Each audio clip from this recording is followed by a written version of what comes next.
Chapter 798 Demon Skeletons. Apparently, I wrote some chapters and have torn them apart, Michael joked. True, but you got new pages to write something different this time, said the woman. You didn't tell me who you are.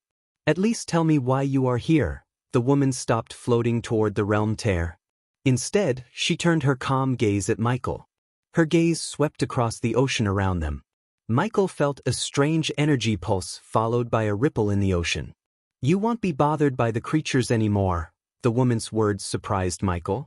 Although he still had to test her words, he didn't think she was lying. After all, she did not need to lie to him about anything. Also, Michael, her gaze fell on Michael once again. Michael felt like her gaze was piercing his soul itself. Every family will have its share of flaws, but just one family is what we have, said the woman. Her gentle words echoed through the sky. Before Michael could ask her anything else, she vanished into thin air. System, what do you think about her? Any idea about her origins? Asked Michael. To Michael's surprise, the system went into complete silence. No matter how many times he asked, the system did not utter a word about the mysterious woman. After a while, Michael could only sigh and continue to fly toward the realm tear. On his way, he recalled her words. He still couldn't wrap his mind around the fact his past self actually lived 5,000 years ago. I must have been freakishly powerful, Michael mumbled under his breath. He saw no point in dwelling on the past. His past self made some mistakes, big ones it seemed, but it didn't mean he would make the same ones once again. In this life, he would go to any length to protect his loved ones. For instance, he promised himself to look after Vidora. If the demon's grave was one of his mistakes, he would fix it. You reset the entire universe for love, but there are many kinds of love, Michael. Michael recalled the woman's words. He felt there might be another reason other than Gaia for him to reset the universe. He wondered what the hell happened 5,000 years ago. As he was flying toward the realm tear, he noticed the monsters moving away from him. Not a single monster dared to attack Michael. He even sensed some immortals' monsters almost as strong as him. They all avoided Michael. Now he realized why even the immortals dared not to visit the demon's grave. If it wasn't for the woman, he would have had to fight all these monsters. With his speed, the realm tear got closer and closer to him. When he eventually reached the realm tear, he was stunned. He expected a tear in the space for 6 feet or something. But to his shock, the realm tear seemed at least 70 feet from top to bottom. He looked small in front of it. Moreover, it radiated overwhelming energy. What the hell? Ayag finally woke up from her slumber. Her eyes went wide when she saw the realm tear. Michael felt a strange force pulling him into the tear. Are you guys ready? Michael asked Vidora. We were born ready, Agay said with excitement tingling in his spine. Finally, Michael stopped resisting the pull and let loose of his body. The realm tear pulled Michael inside as he disappeared into the tear in a blink of an eye. Everything became blank to Michael. He closed his eyes because of the glow. Feeling the pull, Michael remained with his eyes closed. Vidora snuck back into Michael's armor and clenched the robes tightly. They traveled within the tear for an unknown amount of time. Eventually, Michael sensed the brightness dimming down. Suddenly, he felt a powerful pull. Before he could open his eyes and react in time, he fell into a soft grass field with a thud. Michael slowly opened his eyes to see a murky swamp before him. Everywhere he turned, he saw nothing but ancient cypress trees looming out of the murky water. Their brittle bark was weathered and pitted, scored by the marks of nature and man alike. They seemed to have stood the test of time and won.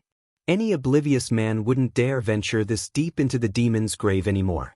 Only the very foolish or the very brave. Or someone with godly powers. Here and there clumps of moss clung desperately, filling the moist air with the scent of decay. The grayish mist covering the swamp added an extra creepiness to the place. Michael picked himself up. His black armor turned brown by the mud. He ascended to the air, but gravity pulled him down back to the swamp. The ground felt semi-solid and gooey. He moved 1 inch, and his feet went 2 inches deeper into the mud.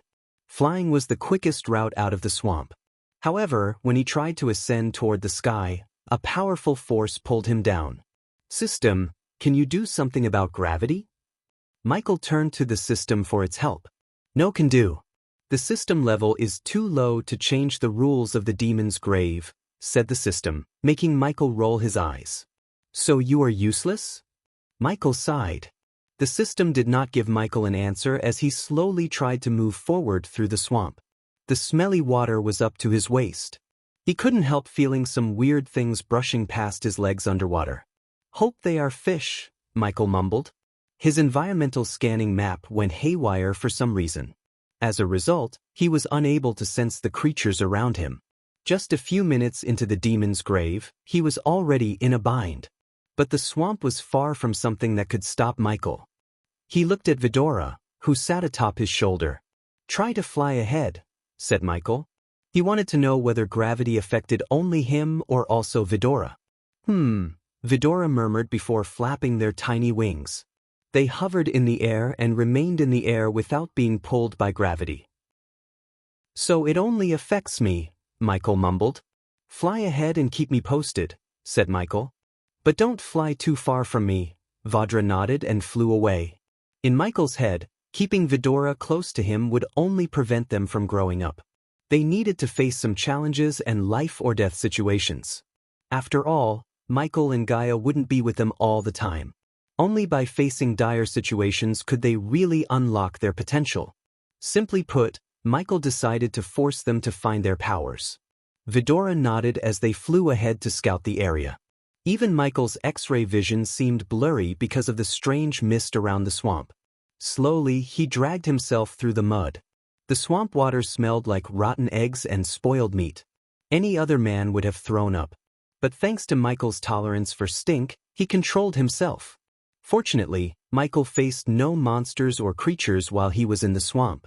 Vidora flew back and forth to keep Michael updated about the swamp. As Michael was moving through the swamp, he finally noticed what seemed to be the shore. He smiled. Finally, but his moment of joy was short-lived as he felt something grabbing his legs. Vidora returned to inform Michael about the land. To their shock, Michael disappeared into the swamp water in a blink of an eye. It happened so fast. Holy shit, ghost! Something pulled him inside. The three heads looked shocked and worried at the same time. They shouted for Michael, yet they only saw bubbles and ripples on the swamp water's surface. Inside the swamp, Michael struggled to free himself from the strange thing's grab. He couldn't see what was before him with his naked eyes. So Michael immediately activated his X-ray eyes. As soon as everything turned blue, he saw a dark figure holding his legs. When he turned his vision to normal, he vaguely saw a brownish skeleton. However, it wasn't a human skeleton. On the contrary, it looked humanoid creature with two horns protruding from its skull. He also noticed a few bones that formed a vague shape of wings. The skeleton reminded Michael of Azazel. Wings, horns, and a bulky structure resembled Azazel's physical body. One of the skeletons grabbed Michael's legs, and the other grabbed his shoulder. They tried to drown him. Although drowning wouldn't kill him, Michael wasn't prepared to test his immortality underwater. According to the system, getting killed by other means wouldn't end his life but reset his cultivation. Beheading, on the other hand, would reset his cultivation and make his soul wander until he finds a suitable vessel for the soul. Finding a vessel might take days, months, years, or even decades. Under the water, Michael did not panic. He quickly formed a wind bubble around his head to breathe. The very next moment, the water began to boil because of the dark flames dancing on his hand. The cold water became hot in a few seconds. Michael clenched the skeleton's head with his hand as several cracks formed in the skeleton. In a blink of an eye, the skeleton's head turned into a white powder that dissolved in the water. After taking down the skeleton that was holding his shoulder, Michael turned his focus onto the one grabbing his leg. The dark beams shot out of his hands, creating a sizzling sound. They penetrated the skeleton as it exploded into bits and pieces. Surprisingly, Michael didn't receive any badass points or experience points for taking down the skeletons. System, did you forget something? Michael talked to the system in mind. They are already dead and weak as hell. Why do you expect experience points and badass points for killing such pathetic monsters? The system growled. They didn't feel weak, Michael replied. Mere weak monsters couldn't have pulled him down and held him underwater for a minute. Unlike the system said, they were the farthest thing from being weak. That's because of their innate strength. What did you expect from the monsters in the demon's grave? The system questioned him. Instead of arguing with the system, Michael wanted to escape the swamp water. He hated being watery and stinky. 2 streams of dark fire shot out of Michael's hands and propelled him out of the water like a rocket. From outside, Vidora noticed the water being vaporized by something hot. The temperature in the air had risen significantly. It was enough for them to know what was about to happen. As they expected, Michael shot out of the water and dashed toward the shore before the gravity could pull him down. Chapter 799 Skyhall Angels and Demons Grave. Michael quickly dashed toward the shore and landed comfortably on solid land. Even after landing, he vaguely saw the skeletons lurking deep within the swamp. These demon skeletons would wait for another one to drown. Their next victim might arrive next month or year, but they would wait because they had all the time in the world. An equally creepy forest surrounded the murky swamp. Dark and misty forest. The only way forward was through the forest. Unfortunately, gravity was still too strong for him to fly. Should we go into the forest? Asked Sarba, but Michael shook his head. Stay with me, said Michael. Once they had entered the forest, there was a high possibility for them to get lost. Even worse, they could get into trouble with another monster. Until he could cross the forest, he wanted Vidora to be with him. Vidora nodded before landing back on his shoulder. A bone-chilling breeze brushed past him. It was like something calling for him into the forest. Michael ignored these strange feelings. The trees in the forest were malady brown. Grains of poison begrimed the bark and gleamed like witch dust. The decaying air and stifling atmosphere provided the perfect abode for those who worshipped the darkness rather than the light. In the dense shadows, spiders clutched their snare strings. Their webs shimmered like meshed steel dipped in silver. Eyes aflame with hunger, they hoped to dine on weak prey and slurp on hot blood. The deeper Michael went into the forest, the darker it became. Everything in the forest seemed primordial. If this demon's grave was indeed his mistake, as the woman said, this place must be at least 5,000 years old. It was the only explanation for the primordial trees. Their sprawling limbs guarded the darkness, blotting out any sunlight. Their bark was mottled and splotched as if the bubbled soup had been frozen in time on its surface. A pungent tang oozed from every sentient being in the forest. Bewailing sounds ghosted through the trees. Whether it was from the predator or prey, only the forest could tell. It was truly a place to make one's veins freeze over. Everything considered edible in another forest was nauseating here. It left Vidora with the same sickening taste of their own blood. It was a forest to be avoided. Michael navigated through the labyrinth of a forest, trying to find a way out. His black armor turned murky and green because of the moths and mud in the swamp. He ignored the blood-sucking leeches littering the ground and hoped they weren't on him. As he was walking through the forest, he suddenly heard a muffled thud noise. It sounded contrary to all creepy nature sounds. Michael quickly raised his hand as the Mark III grappling hook shot out of his wrist and coiled around the branch above him. Since gravity was too strong, Vidora grabbed Michael by his collar and added an extra boost to the grappling hook. Finally, he reached the top. Thanks to the trees being so cluttered, Michael was able to walk on one branch to reach the other. He crouched and strolled without making a sound. Despite being immortal, Michael did not act so brashly. There would always be someone stronger than him until he reached the absolute top. The thudding sound continued to echo through the forest rhythmically. He followed the sound that sounded louder and louder. Eventually, the forest opened up to a circular area void of any trees. The surrounding trees were neatly pruned to prevent someone from looking at the place from above. The thick canopy covered the place, only letting a few rays of light through. To Michael's shock, he saw a portal gate and several people armed to the teeth, digging the ground with some kind of contraption. It looked like a giant spoon that created a thud sound everything it dug into the ground. These men were adorned in light blue armor with angel-like wings made of sharp blades. Michael couldn't see their faces through their masks. With the golden spear in their arms and the wings, they somehow reminded Michael of angels. What surprised him more was he had seen them before. They looked exactly like the one who invaded the Nether Realm. Dalar had to stop bringing undead from the Nether Realm with the portal open because of these people. They are the same men who harvested the undead in the Nether Realm, Cain whispered to Michael while Sarba and Iag remained completely silent. They didn't dare to make a sound that might draw the attention of these armored soldiers. The angels of the Sky Hall, that's who they were. Unfortunately, Michael did not know. He had a closer relationship with them than he actually knew. Diana, his mother, was one of them. In fact, she led a powerful group of angels. Look, Sarba whispered as Michael noticed the angels digging a black casket from the ground. The contraption dug the ground deep enough to reveal what seemed to be a burial site. One by one, the angels dragged the caskets out and threw them into the portal behind them. At that moment, Michael counted 11 angels. Surprisingly, they were all at the fusion stage. This piqued Michael's curiosity. A run-of-the-mill organization wouldn't use fusion stage cultivators for grunt work. Since there was no insignia or anything that could be used to reveal their organization, Michael had to move closer. He took out a spider from the system storage and let it crawl toward the angels. I hate this place. It gives me chills. For me, it's the smell.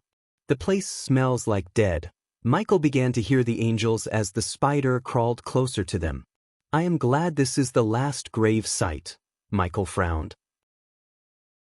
If this was the last grave site, it certainly meant these people were digging up more sites. Whatever was inside the caskets, these people might have hundreds or even thousands of them. No matter what, he wanted to take a look inside the casket. However, alerting these soldiers didn't sit well with Michael. His instincts told him not to kill them, although he could slaughter them quite easily. But easy didn't mean he should do it. Silence. Why do I feel like we are being watched? Suddenly, an angel turned around in Michael's direction. Michael quickly moved behind the bark to hide. The angels slowly walked toward Michael. Their instincts and perception really surprised Michael. He kept a safe distance from them, yet they somehow managed to sense him.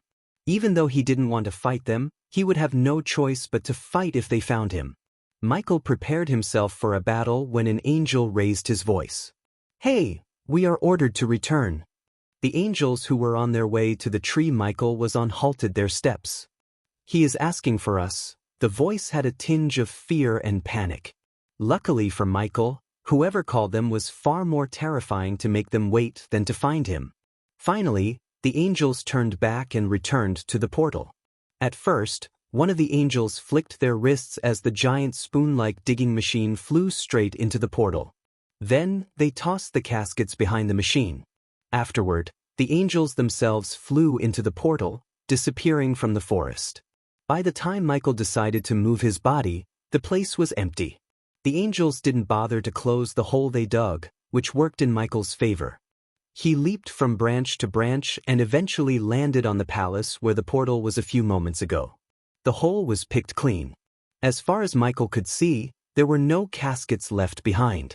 He looked around the place for a few moments to see if they had left behind something that could be used to unveil their identities. Unfortunately, Michael's search bore no fruit. After a brief moment of looking around, Michael returned to the front of the hole they had dug. This hole was at least 8 feet wide and 15 feet deep. You can't jump down there, said Iag. She was right. Gravity was too strong for Michael to fly upward again. It was weird and strange, but he could do nothing about it. Hence, he decided to drop one of his drones back into the hole. The drone slowly hovered down into the dark hole. They patiently waited outside to get a glimpse of anything but mud. A few minutes later, when Michael was about to conclude that the angels had grabbed all the caskets, Michael noticed the edge of a casket sticking out of the mud. Found something, Michael said to Vidora. A casket? Asked Iag as Michael nodded. Since you can't jump down and carry it on your back, let us go down there, Sarba suggested. Having no other choice, Michael agreed. After he nodded, Vidora leaped into the hole from his shoulder. They dived down until they reached the drone. Despite their small physical stature, they were blessed with enough raw power to carry the casket in their legs. But first, they had to dig out the casket. "Little help here," Ayag shouted. Their claws weren't sharp enough to dig, so Michael shot dark beams out of his eyes to dig out the casket. Vidora flew aside, avoiding the dark beams. The mud turned to ashes around the casket. "Careful. Don't hit the casket," said Sarba. Soon, the casket began to shake. Vidora tightly held the casket by its edge and pulled it out of the mud. "It's heavy," Ayag cussed. The casket was surprisingly heavier than she initially expected. She wondered what the heck was inside. Eventually, Vidora brought the casket back and dropped it with a loud thud. The casket cracked in several places. It was apparent the casket was ancient. But still, Michael was able to see several runes engraved in the casket. He inspected the casket thoroughly. When he activated his X-ray vision, he saw a silhouette of a humanoid being inside. Michael was about to open the casket when he heard twigs and dried leaves breaking behind him. Someone was behind him. Instead of panicking, Michael slowly turned around. Chapter 800 Prank gone wrong. While Michael was in the demon's grave, Sabrina was returning home from Azair. Tired and exhausted by flying all the way to Penn Town. The once salmon and lavender sky transformed into a vast expanse of jet black. The night laid down a blanket of darkness. When Sabrina tilted her head skyward, she could clearly see millions of bright stars dotted on the black sky at night as the thick gloomy clouds shaded over the luminous moon covering its entirety. Penn Town glimmered like a Christmas tree on the horizon. Despite the time, the streets were bustling with crowds and carriages. The baby shower of Princess Catherine and Prince Andrews was a hot topic in the continent. Almost every prominent figure in the world was invited to the event. Usually, coming across a fusion stage warrior was as rare as a four-leaf clover. But that was proven wrong in Penn Town. These fusion stage cultivators arrived at the Penn Town a month early to ensure security. In addition to powerful cultivators, several invisible arrays and runes covered the entire town. These specialized arrays were able to read one's thoughts and alert security if they bore any ill intentions. Only the Empress of Ara had these arrays. But thanks to Rowena, the Winstons could get them. As Sabrina flew toward the manor, she felt a warmth in her body. She didn't freak out as she knew the arrays were scanning her. In the distance, the Winston Manor stood majestically glimmering. The servants went all out in decorations. They almost turned the manor unrecognizable. Rare and beautiful flowers waved their heads, welcoming the gates. Special orbs fired light beams, turning the fountain water a colorful rainbow. The servants of Winston Manor noticed Sabrina in the air and quickly bowed. Their eyes glistened with joy because of their young Miss return. "Young Miss Sabrina is back. Inform Lady Diana and Lady Imelda." The servants cheered as Sabrina flew straight into the manor through the roof door. "Missy." As soon as Sabrina landed on the rooftop, she heard a wobbly voice. Surprisingly, she saw Samuel standing before her with his usually neatly combed hair messed up. He looked funny with his nervous smile. Judging by the smell of rum coming from him, Sabrina could guess what made Samuel walk clumsily and smile like a guilty child. Well, Sabrina mused. "Are you drunk, Grandpa Samuel?" The answer was obvious to Sabrina. Still, she wanted to mess with Samuel. "No." Samuel quickly hid the mug of rum behind his back.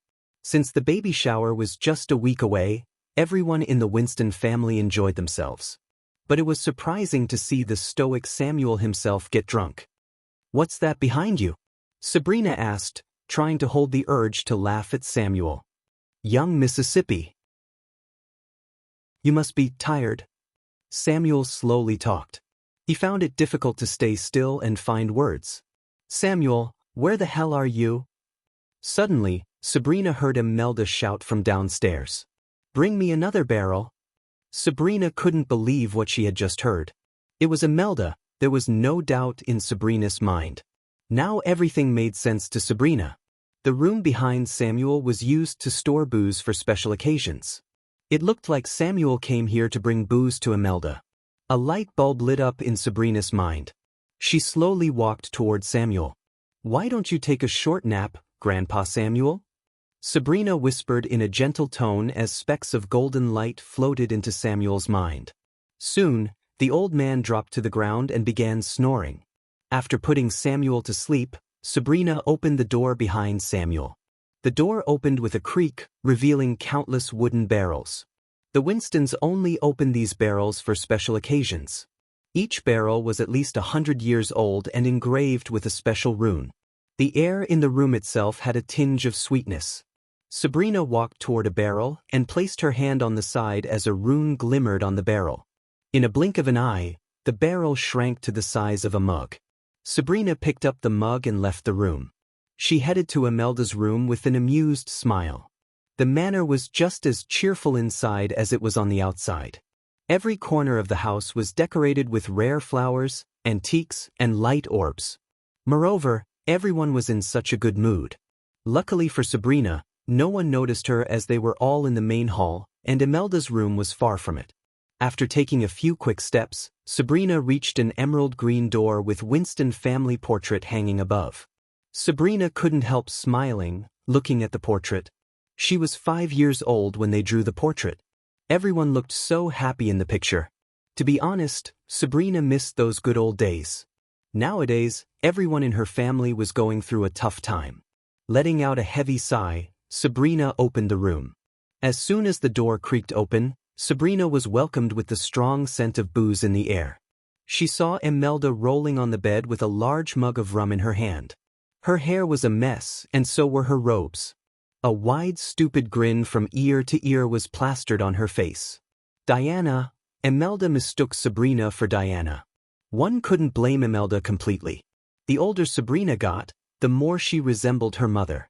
Since Imelda was drunk to the throat, she thought it was Diana who entered the room. The prankster in Sabrina told her to go along with Imelda and pretend to be her mother. "I brought you something, Imelda," Sabrina sternly said. She surprisingly sounded exactly like Diana. Hence, Imelda had no clue that it was Sabrina who was in front of her. "Sit down." Imelda pulled Sabrina down, forcing her to sit down on the bed beside her. Imelda threw her hand around Sabrina's neck and took a large gulp of rum. "I am so happy, Diane. After a long time I truly feel free." "Why is that?" asked Sabrina. She liked where it was going and decided to pretend to be Diana longer than she initially thought.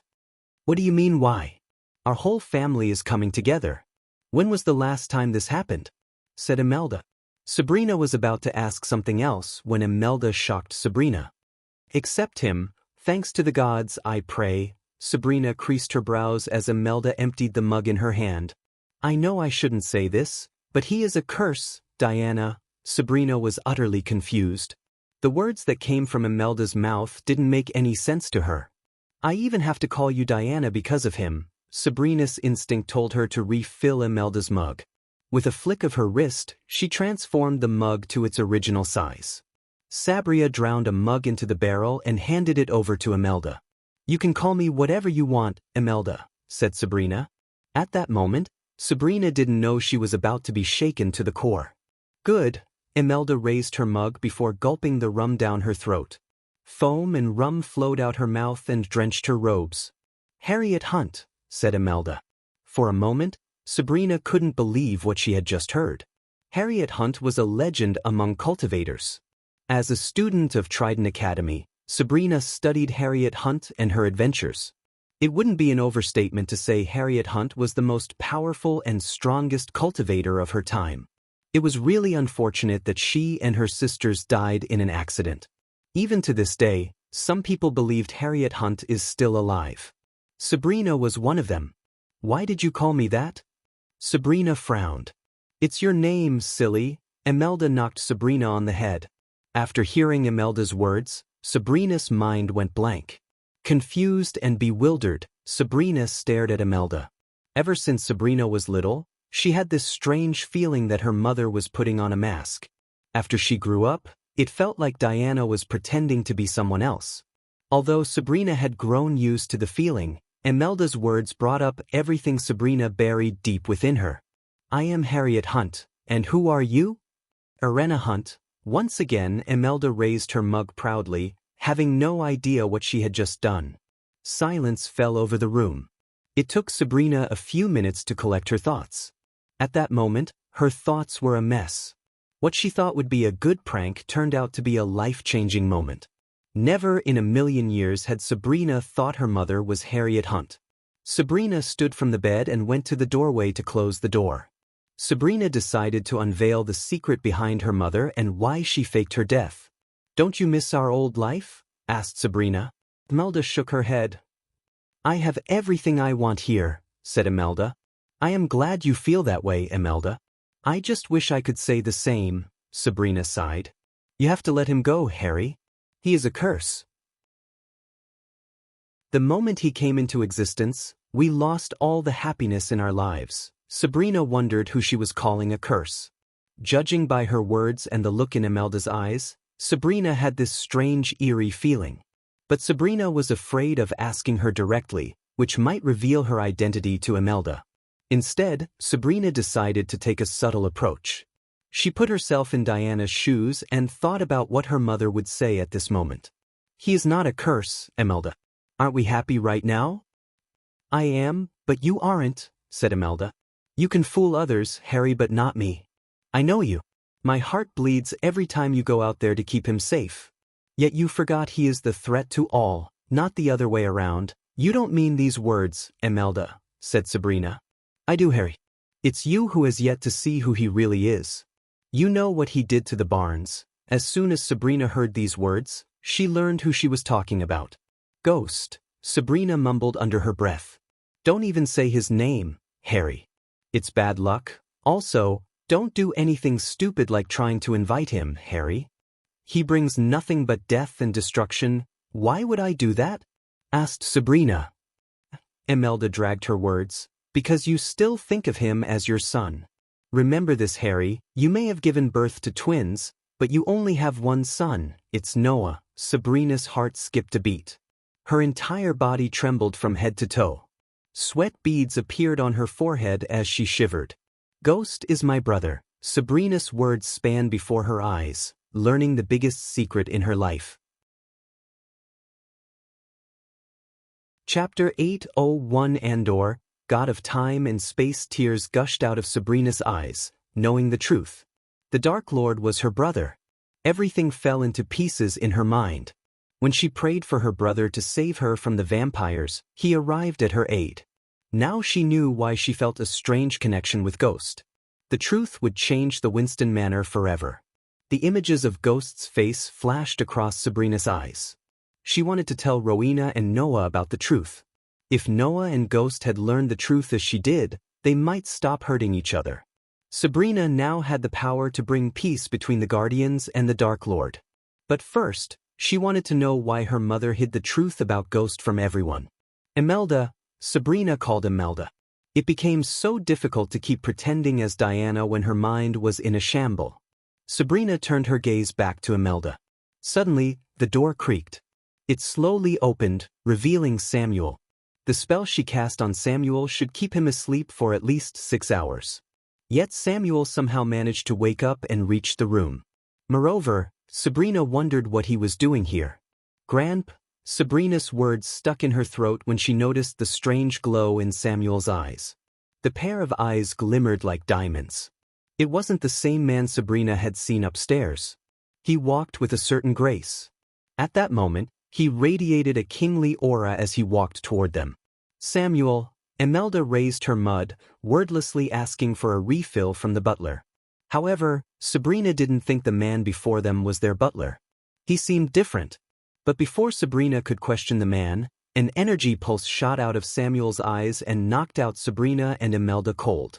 The two ladies were lying flat on the bed. With a flick of his wrist, Samuel closed the door. Without wasting any time, Samuel moved their unconscious body to the floor and put them next to each other. He then squatted beside them. Silence fell over the room. The cheerful laughter and songs sung by the servants barely reached the closed room. "The drunk always spills the beans," Samuel sighed. As Sabrina sensed, it wasn't Samuel in the room. On the contrary, Samuel was possessed by Andreas' sliver of soul. The last time he took over Samuel's body, Andreas wiped off the memories of Ethan, Imelda, and Sabrina. This wasn't the first time Sabrina had learned the truth about Diana's real identity and her connection to Ghost. Previously, Ethan told Sabrina about Diana's real identity when she returned from the Shadow Realm. If it wasn't for him, Sabrina would have told her entire family about Ghost and his connection to the Winston family. Andreas couldn't let that happen because he cared about Noah and his family more than anything. Revealing the truth about Ghost being Noah's brother would bring nothing but destruction upon the Winston family. Only the death of the Dark Lord could ensure the Winston family's safety from the Sky Hall. But killing him was not an easy task. Only Noah could take the Dark Lord's life. A mere moment of hesitation to kill the Dark Lord would bring calamity upon the world. If the Dark Lord managed to kill Noah, there would be no one to stop him. At that time, the world would turn into the Dark Realm, which Lady Qingjiu desperately wanted the Great Eight Clans and the Sky Hall to stop. All of her sacrifices and struggles would be meaningless if Noah failed to fulfill his destiny. The fate of the entire world was resting upon Noah's shoulders. Hence, the last thing Andreas wanted was Sabrina to change his mind about taking the Dark Lord's life. Andreas gently placed one hand on Sabrina's forehead while the other on Imelda's. His hands glowed, radiating a gentle white light from within. The light enabled Andreas to access both of their memories of the last hour. Every time Andreas used the spell, it cost him a bit of his soul. But it had to be done. Andreas didn't think the Dark Lord would spare the Winstons if he knew the truth. Knowing Noah, Andreas was sure Noah would drop his guard against the Dark Lord in case he learned that the Dark Lord was his twin brother. Expelliarmus, mumbled Andreas, wiping off Sabrina and Imelda's memories of the last hour. Gradually, the light in Samuel's hands dimmed out. Then he left the room as if nothing had happened, leaving Sabrina and Imelda behind. They would have zero memories of what had happened once they woke up. Knowing the secret of the Winston family was safe, Andreas could rest easy. Being stripped away of their memories, Sabrina and Imelda slept on the ground peacefully. Read chapter 587 to refresh your memories. Meanwhile, somewhere else in a pocket dimension, a lone castle stood gracefully under a starry sky. Trapped between inviting lush green hills and intimidating jet-black, snow-capped mountains lay the castle. The castle resided peacefully at the top of a hilltop, not making a sound. No one knew why it was there or who built it. But indeed, it was something quite unique. As the sparkling blue light beamed upon the golden walls of the castle, it revealed the splendor and majesty of the castle. The starry sky revealed the ceramic pavements, the golden statues, and the most beautifully engineered towers that touched the clouds. If one were to look at it from a neighboring hill station, the castle size itself could be convincing enough of that of a city, covering hundreds of hectares of verdant land. The view was simply breathtaking. Cyan blue lakes fainting the thousands of trees lined up against one another, tainting the land with various shades of blue, red, and whatnot. As much as the golden castle looked grandeur, it was also quite intimidating. Its hundreds of foot-high walls and glistening runes and arrays were enough to scare the most daring of enemies away. Only one being was living inside the castle, a god. Not only in the castle but even in the entire dimension, he was the only living being. He had been in the castle for thousands of years. The inside of the castle was just as grandeur as the outside. Bulky braziers hung from each of the 12 obsidian columns. These columns lit up the lower levels of the throne hall and allowed shadows to play and dance where light could not reach. The illustrations of a golden-haired man on the rounded ceiling danced in the flickering light while sculptures resembling the man looked down upon the maple floor of this grand hall. A viridian rug ran in a circle around the hall, with 2 paths at the throne and the main entrance, while ribbon banners with adorned embroideries covered parts of the walls. Draperies edged massive, tinted glass windows colored the same viridian as the banners. The curtains had been adorned with gold leaves and embellished borders. In the middle of the throne hall, on an elevated platform, sat a radiant throne made of sapphire and gold overlooking the statues resembling the man sitting on the throne. The man had silver frizzy hair tied in a ponytail, revealing a fresh, gloomy face. Glittering hazel eyes sat narrowly within their sockets, watching wearily over the empty throne hall. Freckles were spread charmingly around his nose and cheekbones. A sword left a mark reaching from just under the right eyebrow, first running towards his small lips and ending above his right eye. This scar kept him awake for thousands of years. While the man was resting on the throne, a cloud of dark smoke rose from the ground before him. He stood up from the throne and climbed down the stairs to reach the ground. Andor. The cloud of smoke talked in a terrifying otherworldly voice. How long do you have to wait for him? The cloud of darkness asked Andor. He has started to build his stupid castle. Compared to the last time, he is progressing much faster than I initially anticipated, said Andor. For some reason, his eyes glimmered with killing intent, and his voice oozed hatred. Just thinking about him made Andor's blood boil. Do you feel the same hatred and anger toward him as you did 5,000 years ago, Andor? The dark cloud asked Andor. No, Andor shook his head. What I felt 5,000 years ago was just a seed. It has grown into a giant tree of hatred in my heart. I want his blood more than I want a way out of this pathetic mortal realm. Patience is a virtue, Andor. As the god of space and time, you should know this more than anyone, said the dark cloud. I have all the time in the world. He made sure of that, Andor snarled. That was his mistake. Now, you know everything he would do before he does. A devilish grin emerged on Andor's face. He forgot who controls the time. Soon, he would pay the price for it, Andor chuckled devilishly. Every fiber in his goldy body was filled with hatred toward his fellow god, the god of darkness. How could Michael have reset the time without meddling with the god of time and space? Their battle shook the universe itself and created tears in reality. The god of darkness proved to be the most powerful of the two. As a result, he successfully reset the time using Andor's blood. Because Andor was the god of time and space, he was able to escape the time array created by the god of darkness. By resetting the time, Michael closed the portal to the higher realm, the world of the gods. The portal could only be opened again by the one who closed it in the first place. But to do that, Andor had to wait for the god of darkness to get stronger. Certain things must happen to the god of darkness in his life. Otherwise, the timeline would change, and his way out of the mortal realm might become a dream. That was the main reason why the Sky Hall didn't send their entire army to destroy Michael in the first place. Because the Sky Hall was controlled by none other than Andor himself. Chapter 802 The Realm of Gods. Eventually, the cloud of darkness faded out of existence, leaving Andor alone in the giant castle. It was time for Andor to see what his minions were up to. He just raised his hand as a golden beam of light shot out of his hands. Soon, 3 figures emerged from the light.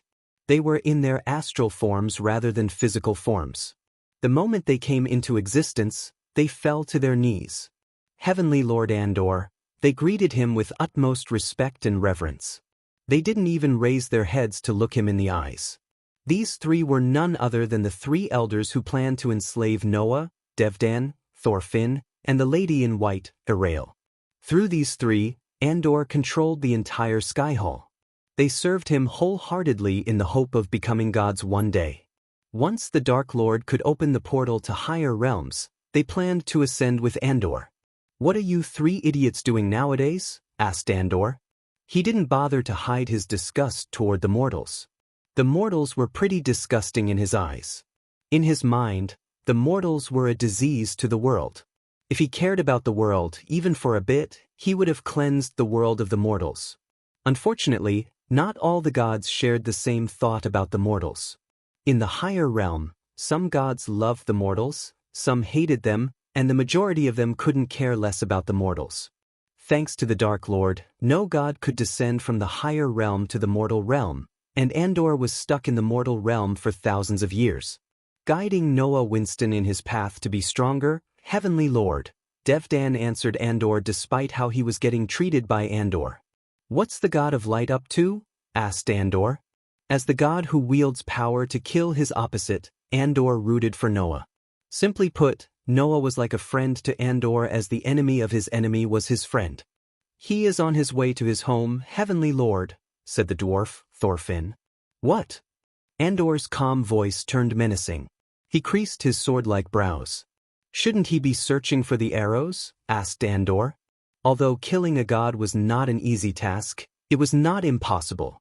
There were some ancient texts in the higher realm which mentioned killing a god and its effects. But Andor had no idea how a mortal like Xianxia managed to get a piece of this ancient text and managed to forge these god-killing arrows. Even in the higher realm, Andor had never seen a god die for eons. Only some scripts mentioned some rogue gods and the war between the gods. As for the consequences of a god's death, nothing was mentioned in any texts. If only Andor was at his peak power, he would have found Xianxia with a snap of his fingers. After all, he was the god of time and space. Unfortunately, he was still recovering from the last battle with the Dark Lord. He was fortunate the Dark Queen was there to save him from the Dark Lord. This Dark Queen is not Gaia. The trio stayed silent. Their bodies trembled, sensing the overwhelming power radiating from Andor. Although he was not at his peak power, he could still kill the trio before they could blink an eye. But he needed them more than he liked to admit. As the god of time and space, Andor knew better than anyone of the consequences of altering the events in the timeline. Any simple change could result in a catastrophic change in the future. Hence, Andor had to approach the situation with extreme caution. For a moment, Andor picked his brain in complete silence. Finally, Andor came up with an idea to nudge Noah in the right direction. It was not changing the events per se, but speeding things up a bit. Send an assassin to the Winston Manor. Take a shot at one of Noah's loved ones, but do not kill them. Just let your clone in the family take care of the assassin, said Andor. Let the Dark Lord take the fall. It should be enough to light the flame in Noah's heart. By injuring someone from Noah's family, Andor was not completely altering the timeline but nudging Noah in the right direction.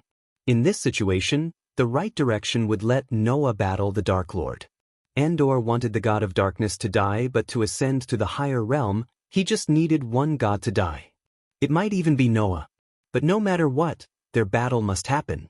Andor was manipulating the Sky Hall and the Great Eight clans from behind the scene to ensure that. Otherwise, the Sky Hall could have easily taken down the moment Michael revealed himself as the Dark Lord. Although Andor felt he was in control, and he was, for the most part, he failed to take the past Dark Lord into the equation. His ego as a god blinded him from thinking whether the past Dark Lord planned this or not. Andor was still thinking that the past Dark Lord did not anticipate Andor would escape from the time array. As for the god of darkness, make his life harder, but don't end it. I won't stay in this scum of a world a second longer than I have to, Andor snarled. It wouldn't take a second for Andor to leave his caste and kill the god of darkness. The current Dark Lord's power was not even a fraction of his past self. Hence, killing him would be as easy as stepping on an ant to Andor. However, if he did that, the Dark Lord's soul would leave his body and wander the universe for an unknown time before finding another suitable vessel. It might take eons. Even the god of time and space did not have that much patience. The quickest way for Andor to leave this mortal realm was with the god of darkness. Consider it done, Heavenly Lord. The trio bobbed their heads up and down. Now leave. Andor waved his hand as the astral figures of the trio vanished into thin air.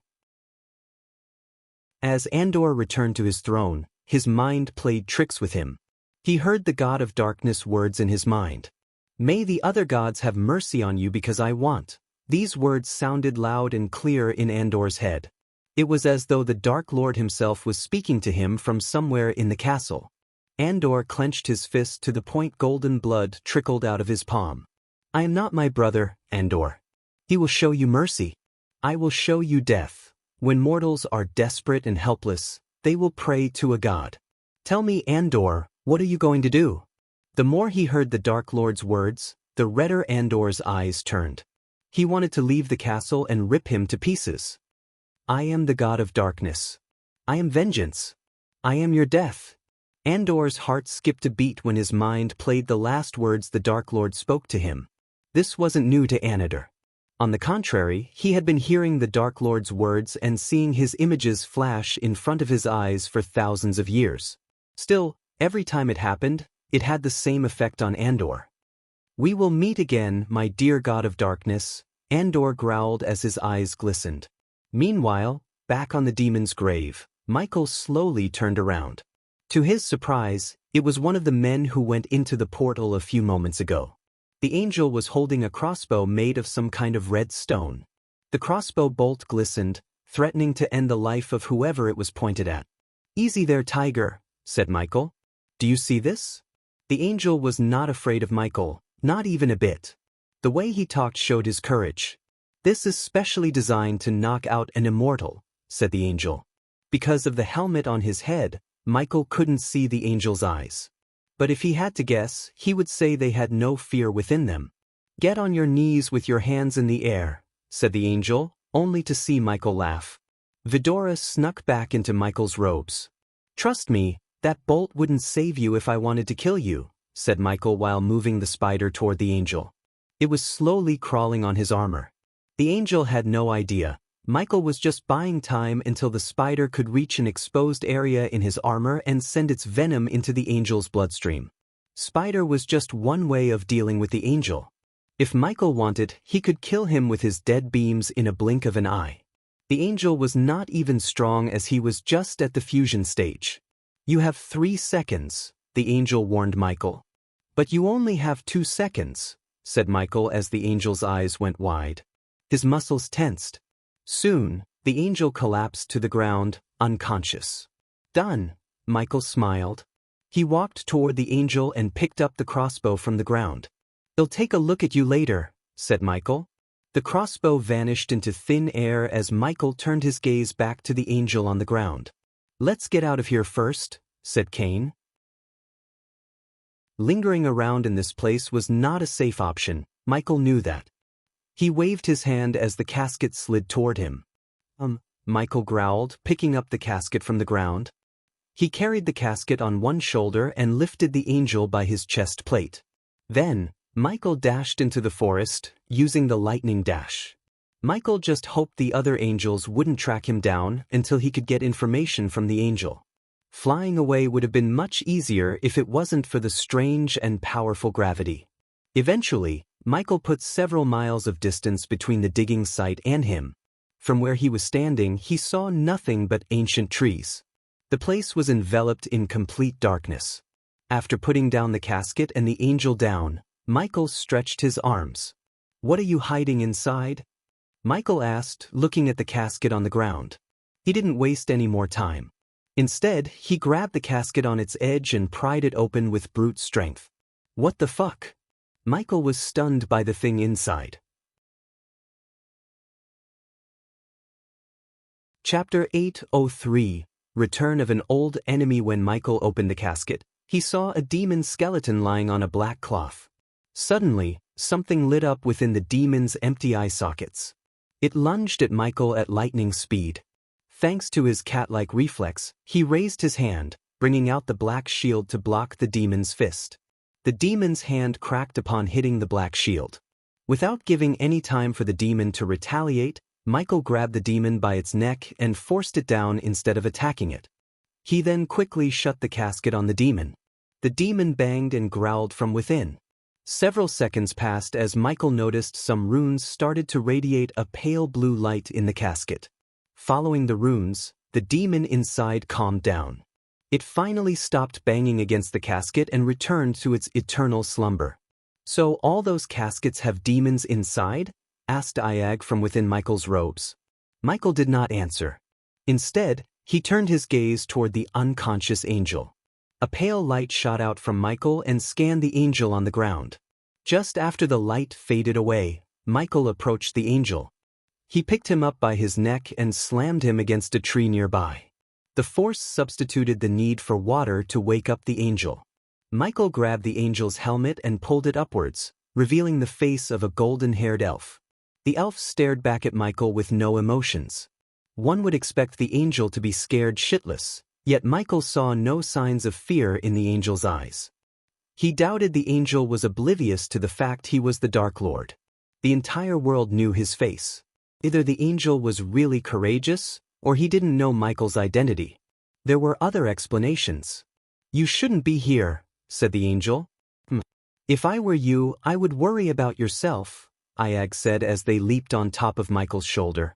A three-headed hydra. Finally, Vidora brought a sliver of a surprise to the elf's expressionless face. Here's the deal. I'm going to ask you some questions. Satisfy me with your answers and I will let you live. Does that sound good to you? Asked Michael, only to see the elf snicker. Humph. You are going to kill me either way. It's in your eyes. But I will answer your questions. Both Michael and Vidora were surprised by the angel's answer. That makes my life much easier. Let's begin with who you are and whom you serve. It doesn't matter who I am when I serve the Almighty, said the angel. His voice oozed pride and arrogance. And who is that? Asked Michael. Skyhall. Michael clenched his fist as a sudden urge to snap the angel's neck emerged in his heart. But he controlled himself. Michael used to think the Guardians were the big bad guy in his life until he met Aladir.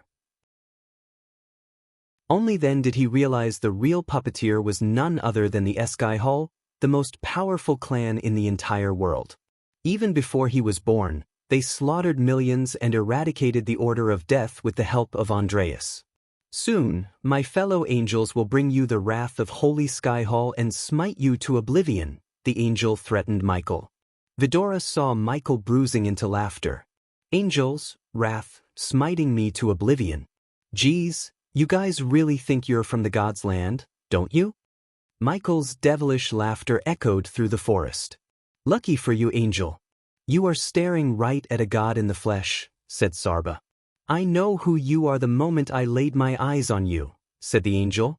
Now Michael really felt bad about his reputation. He was the Dark Lord. Low-level soldiers like this angel should be afraid of him. Yet somehow, this angel showed no signs of fear. Of course, Michael could bring a whole new world of fear within the angel if he used the fear toxin. The world has changed, Dark Lord. You are not the highest priority of Skyhall. How do I put this nicely? You are a cog in the machine, just a big one but not the biggest. I am offended. Michael shook his head disappointedly. I thought you idiots were hunting him, the Dark Lord. Instead, you're grave robbing. What? Asked Iag, turning the angel's gaze away from Michael. An angel's duty is to get the order done, not to question it. In other words, you don't know. That's a shame, Sarba sighed. They are building an army. Why else do they need the undead and now the demons? The question is, are they planning to wage war against us or someone else, said Cain. When Michael looked at the elf, he didn't seem to know the answer. As he said, the angel was just a soldier. Michael doubted that even if he interrogated the entire angel unit, they would know something about the harvesting of demons and the undead. Who's giving you these orders? Asked Michael. It would be better if I showed you, the angel smiled. Soon, Vidora heard the trees rustle around them. The dried leaves and twigs broke under heavy footsteps. Michael let go of the angel as a strange light fought off the darkness around them. As Michael expected, 5 angels came out of the dark woods and stepped into the light. A hovering ball of light lit the place, revealing the glistening runes in their armor. They all spread their metal angel's wings and took out their golden spears to end Michael's life. Even the angel Michael interrogated quickly dashed away and joined his fellow angels. Poch. To Msaiheel's shock, an angel stabbed the elf right through his chest with the golden spear. The elf coughed up blood as the angel lifted his body into the air. You are tainted by evil. Begone and find the pure light in the next life. The angel talked in a strange, otherworldly voice that was capable of tearing a man's eardrum. The high-pitched voice even hurt Sabra's ears. Soon, the elf's body turned into nothing but millions of specks of light. These golden lights shone in the air like fireflies. Gradually, they faded out of existence. Michael was stunned by this act of the angel. I thought the angels were merciful, said Michael. He slowly walked to the center of the light while the angels surrounded him. Despite their weak soul-refining stage cultivation, they dared to raise their spears against Michael. These angels certainly have a death wish. Even the system ridiculed the angels. Michael cracked his neck. The angels thought they caught him off guard. However, Michael knew the elf had a rune engraved on him, which emitted some kind of signal to the other angels. Simply put, Michael wanted these angels to find him. Not that Michael wanted to capture these angels and interrogate, but to kill them. In his eyes, they looked like sacks of experience points. But what surprised him was how courageous these angels were. Any other soul refiner would have trembled to the core in front of an immortal. Yet these angels were fearless. 5 angels. Michael slowly looked around. The angels were poised to attack him any second. Suddenly, the orb of light hovering above the angels exploded into bits. Darkness returned to the place. The Angie's eyes glimmered like diamonds in the darkness. They all dashed to the center where Michael was standing. Ding! The sound of metal clashing reverberated through the forest. Unlike the angels were expecting, they hit nothing. Arg! An angel growled. Michael grabbed an angel by his wings and ripped them off with his bare hand. His dark beams shot out of his eyes, ending the struggling angel's life altogether. He dropped the dead angel. Ding! Congratulations to the host for killing a soul refining stage level 6 angel. The reward is 300,000 experience points and 6,000 badass points. Ding! Congratulations to the host for successfully being a badass. The reward is 7,000 badass points. Before even the other angels could hear the sound of his body hitting the ground, lightning flashed across the dark forest. In the light that lasted for a moment, the angels saw the bloodied metal wings on the ground. Then, another angel groaned. Ding! Congratulations to the host for killing a soul refining stage level 5 angel. The reward is 300,000 experience points and 6,000 badass points. Ding! Congratulations to the host for successfully being a badass. The reward is 8,000 badass points. In a blink of an eye, Michael ended the life of 2 angels. They weren't even a challenge to Michael. When the remaining 3 tried to cast a spell, their golden spears radiated eyes blinding golden light. However, their casting was abruptly stopped by a wave of dark flames that shot out of Michael's body. The ring of dark flames reduced the angels to ashes. Even their rune-engraved armors were melted like candles. The almighty angels were turned to a hot pile of ashes. The system continuously rang in his mind, awarding him with experience and badass points. At that moment, a person with cat face and black fur was watching Michael from far away from Michael's environmental scanning range.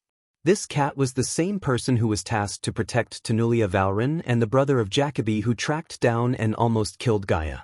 He was stalking the Dark Lord for years and finally came to the demon's grave to seek revenge for his brother's death. Dark Lord, the cat clenched his fist.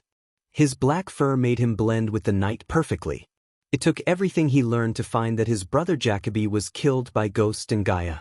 Even to this moment, there was no solid evidence to prove his theory. But his gut instincts told it was Ghost, and that was all he needed. No matter what, he would either kill the Dark Lord or die trying. That was certain.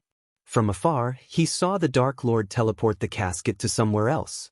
Afterward, the Dark Lord dashed into the forest, disappearing from his sight. It leaped to another branch and started to follow the Dark Lord. Chapter 804. City of the Dwarves. The country of Dalgarum is an enormous country with a population mainly consisting of dwarves. Bordered between wasteland to the north, a canal to the south, tall mountains to the east, and a huge sea to the west, the country of Dalgarum mainly lived off blacksmithing and woodcrafting.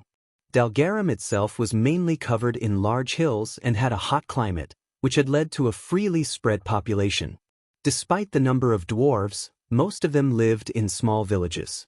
The country's landscape was quite frightening: withered flower fields, bleak, bare forests, and smelly, overgrown ponds were just a sliver of the harshness Dalgarum had to offer, which was why the country was unpopular among foreigners. The dwarves of Dalgarum were unwelcoming towards foreigners, especially toward the elves, and tended to welcome them with bitterness. They felt foreigners were a disease to the kingdom. At that moment, a young lady with golden hair left a black carriage and headed deeper into the forest. A long sword dangled on her back, complementing the silver armor she was wearing. "Don't take too much time," a thick, bitter voice resonated from the carriage. Yeah, The woman rolled her eyes as she walked into the forest without giving a damn about the carriage or the person inside. Annoying little twat. What did I do to deserve such an asshole for a client? The woman bickered with herself. The passive and daunting forest around her had the appeal of a forgotten land, which had been lost in time. The isolated forest remained in a capsule, untouched by the destructive essence of man. The dark shadows of the voluminous trees and puzzled bushes had become the structure of the forest. All the giant trees in the forest stood proud and tall as protectors of the exigent grounds, as the impregnated bushes that had consumed the hard regions of the forest concealed the land from beneath the dynamic portals of the open sky. The woman needed some time away from her client to clear her mind. She was afraid that if she spent any more time in the carriage with him, she might draw her sword and cut his head off. Standing before a large tree, she looked left and right. Then she punched the tree as hard as she could. The tree trembled, shedding its leaves. Her punch formed a hole in the tree. That's quite an anger you're holding. The woman felt a chill running down her spine when she heard a devilish voice from behind. She turned around with her sword in her hand. To her surprise, a figure dressed in complete black stood before her. The power that radiated from her body made the woman tremble. A half-immortal, the woman mumbled. Her grip around the sword loosened. Their cultivation gap was huge as she was at the soul-refining stage, and the black figure was at the half-immortal stage. If they fought, there was no chance for her to defeat the black figure. I am not here to hurt you, said the black figure. On the contrary, I am here to make a deal with you. A deal you might gladly accept. As a mercenary for hire, the woman liked the sound of the word deal. Controlling the overwhelming fear in her heart, the woman managed to speak. What kind of deal? Simple, the black figure shrugged. I will give you 300,000 gold coins for you to leave and never turn back. The woman's eyes glistened with joy, but soon, the glimmer faded out. She couldn't believe someone would pay 300,000 for no reason. But then the black figure tossed a space ring toward her. The woman instinctively caught the ring. Check it out, said the black figure. When the woman sent a sliver of arch energy into the space ring, her eyes widened. She saw stacks of gold coins within the space ring. If she had to guess, she would say the stack contains 300,000 gold coins. I am not very patient. So take the ring and leave, or I will take your life. The choice is yours. The woman's heart skipped a beat when she heard these words. I will take the ring, the woman quickly said without taking any time. Good. Close the deal with a handshake. The black figure slowly approached the woman. The latter did not back away in fear because if the half-immortal wanted her dead, she would be dead by now. Hence, she held her ground firmly. When the black figure arrived at arm-reaching distance from her, she reached out to shake her hand. The woman slowly shook her hand as she felt a sting in her hand. After shaking her hand, the black figure turned around and left. The woman was bewildered. However, she was able to heave a sigh of relief. With the space ring filled with 300,000 gold coins, the woman could settle down somewhere and live the rest of her life peacefully. There was no need for her to risk her life, protecting scums like her current client. The black figure then slowly removed the cloak and hood, revealing her face. It was none other than Gaia. She then flicked her wrist as a ceramic mask appeared in her hand. When she shook the woman's hand, she took a drop of blood from her hand. Gaia dropped the drop of blood onto the ceramic mask. Then she placed the mask on her face. Soon, the ceramic mask trembled as it merged with Gaia's face, turning her into a woman who resembled the mercenary Gaia met a second ago. Gaia planned to take the woman's place from the beginning, one way or another. Now that she had changed her face, she then proceeded to look the part. Thanks to Titus and Optimus, who were in charge of acquiring items for the Order, Gaia managed to get a replica of the woman's silver armor. With a flick of her wrist, she changed the black armor. Eventually, Gaia returned to the carriage she was following behind. Inside the carriage, there was someone who could get her in touch with someone from Han Torum. To pretend to be the mercenary, Gaia needed one last thing to change, her cultivation. Thanks to Michael, she had a special rune that could mimic the energy radiation of a soul refiner. It was a pale blue rune that glistened on her palm before fading away. After everything was said and done, Gaia returned to the carriage, where she met a couple of dwarves drinking and pissing. They seemed to have no shame or care. The dwarf she was about to meet was called Valmas.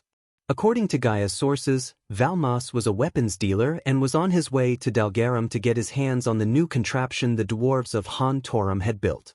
The dwarves snickered and spat on the ground, showing their hatred toward a human. Gaia paid no mind to the dwarves as she opened the carriage door. Inside the carriage, a beefy dwarf with hardly any neck drinking to his throat. He used his long bushy brown beard to clean his hand. When he noticed the woman, a strange smile emerged on his face. As far as Gaia trailed the dwarf, she could tell the dwarf had no interest in women as he had in gold coins.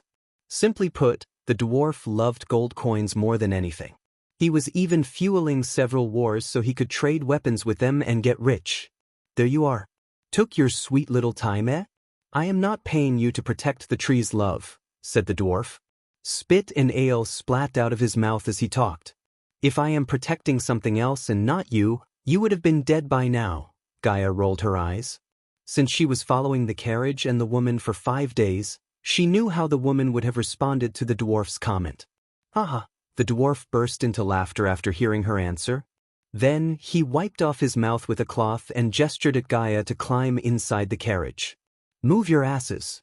It's time to resume our journey toward Embercrest. The dwarf raised his voice as Gaia sat beside the dwarf. The carriage slowly moved. Gaia took out the silver sword resembling the woman's and sharpened it in the carriage. Looking at the shiny blade, the dwarf kept his distance from Gaia. Their journey was uneventful as no one targeted the dwarf. Eventually, they arrived at the city of Embercrest. The city of Embercrest was built at the base of a mighty mountain and was truly a true modern curiosity. Its appearance was matched by the backdrop of majestic mountains, which have helped shape the city into what it is today. The riches these mountains and the mines in these mountains brought were of great importance. Still, they were also influential when it came to architectural designs, as the vast majority of buildings had been built alongside the mountains and often incorporated many different ores from the mines. The skyline was packed with unique buildings, and a lot of them seemed to have evolved throughout the ages. Daily life wasn't too stressful in Embercrest despite the lack of powerful cultivators. The dwarves substituted the cultivators with contraptions and engineering marvels. As Gaia looked through the window, she noticed the dwarves carrying rocks in a bag on their backs. These dwarves were heading for the city from one of the mines. Since the pavement was paved with stones, their ride was smooth and bumpless. Stone walls surrounded the entire city. In the distance, she saw some giant gears rotating under the waterfall. She read and heard that the dwarves produce lightning energy to power up the city instead of runes and orbs like the rest of the world. Something told her these gears, and the waterfall played a big part in the power generation. I love the smell of Embercrest.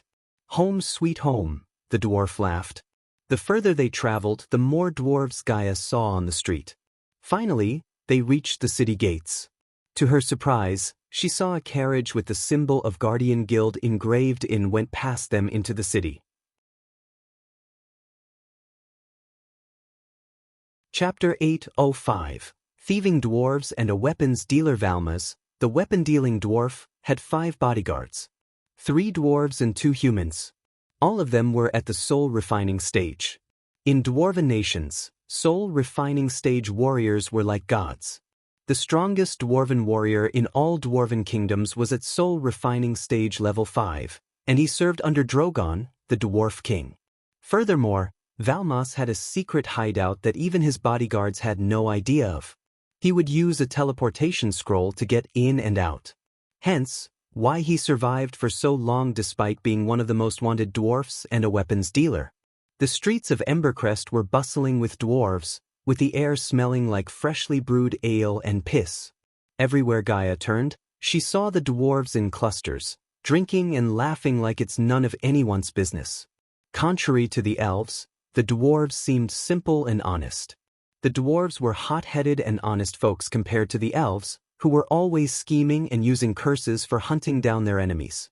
But that didn't mean all the elves were bad and all the dwarves were good. Both sides had bad apples, really bad apples. As Gaia was following behind Voms while keeping him close like a good bodyguard should, she noticed a couple of people following them. Even in the crowd, Gaia was skilled enough to spot her followers. Did I say how much I love the smell of the air? It feels like home. Now, who should I kill to get some freshly brewed Embercrest ale? Valmas joined the dwarves in laughing out loud. Hold your horses, Avamos. We've been followed. Gaia's words immediately stopped Valmas' laughter. She felt good ruining his jolly mood. The three dwarven bodyguards looked dumb while the other human man with rune-engraved bow and arrows looked vigilantly around him. Don't look back, Gaia warned the others. Are they stronger than you dimwits? Asked Valmas. It'd be better if we find your room soon, said Gaia. It's just around the corner. The place is called the Drunken Whore. Fucking hell, Gaia rolled her eyes as they turned around the corner to see a dazzling place totally opposite to its name. The place glistened with neon light and toe-tapping music.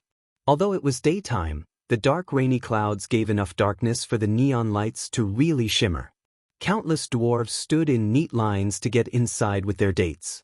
In between the two lines was a red carpet and a few people received the VIP treatment by entering the Drunken Whore without waiting.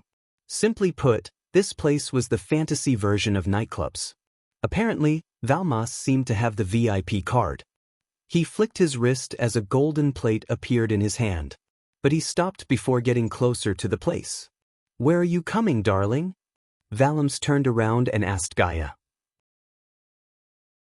Inside. She tilted her head. Nope. You are going to deal with those assholes who've been following us, or do you say? I want their heads. Valmas' eyes glistened with killing intent. What are you waiting for? I am paying you to do what I say, not to gawk like a dumb chicken. Gaia wanted to strangle the dwarf, but she managed to control her inner rage. The rest of you, follow me inside. Valmas gestured as the others followed him behind before throwing a you deserve it look at Gaia. Azazel, I am moving away from the dwarf. Monitor him, Gaia said to Azazel through the earpiece while walking away from Valmas. Got it, Dark Queen. Azazel acknowledged her order and focused on the spider on Valmas himself. After separating herself from Valmas, Gaia entered a dark alley between two tall buildings. She noticed several dwarves on the ground, too drunk to get up. With quick steps and leaps, Gaia reached the top of the building. As a human among dwarves, she stood out like a watchtower. Trailing her followers in her current state would only put a bigger target on her back. That was the reason she chose to get on top of the building. Regardless of the size of the dwarves, their buildings were surprisingly tall and unguarded. Thanks to the buildings being in a cluster, she leaped from one building to another. Eventually, she spotted the dwarves who had followed her earlier. The dwarves were gathered in a group and gawking at the Drunken Whore from a safe distance. Poor souls failed to notice Gaia straight on top of them, watching them like a hawk. How do we get inside? I, for one, cannot stay in the line. No shit. By the time we get inside, he would disappear like he always does. Gaia saw 5 dwarves conspiring against Valmas. Yet she didn't know the reason. To be honest, these dwarves seemed harmless to her. The one who looked like the leader had straps of white in his long bushy beard, and he was the strongest among them, a core formation level 3 warrior. Even if the entire group went against Valams, they would stand a chance against a single bodyguard, let alone all of them. We cannot let him sell the blueprints. Once they get out, who knows how many people will die.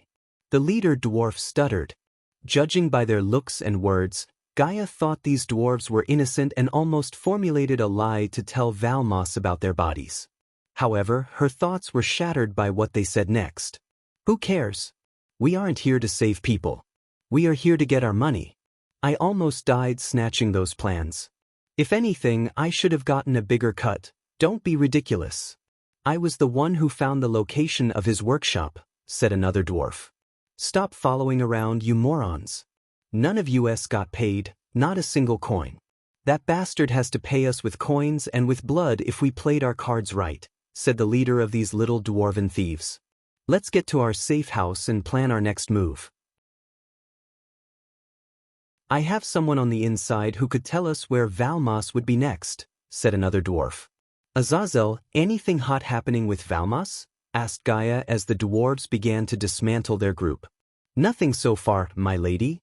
He's just drinking and dancing with dwarven ladies. I don't think he would be able to do anything for a few hours judging by the amount of booze he drank, said Azazel. The demon was quite surprised by Valmas' ability to drink gallons of ale and stay awake. Good.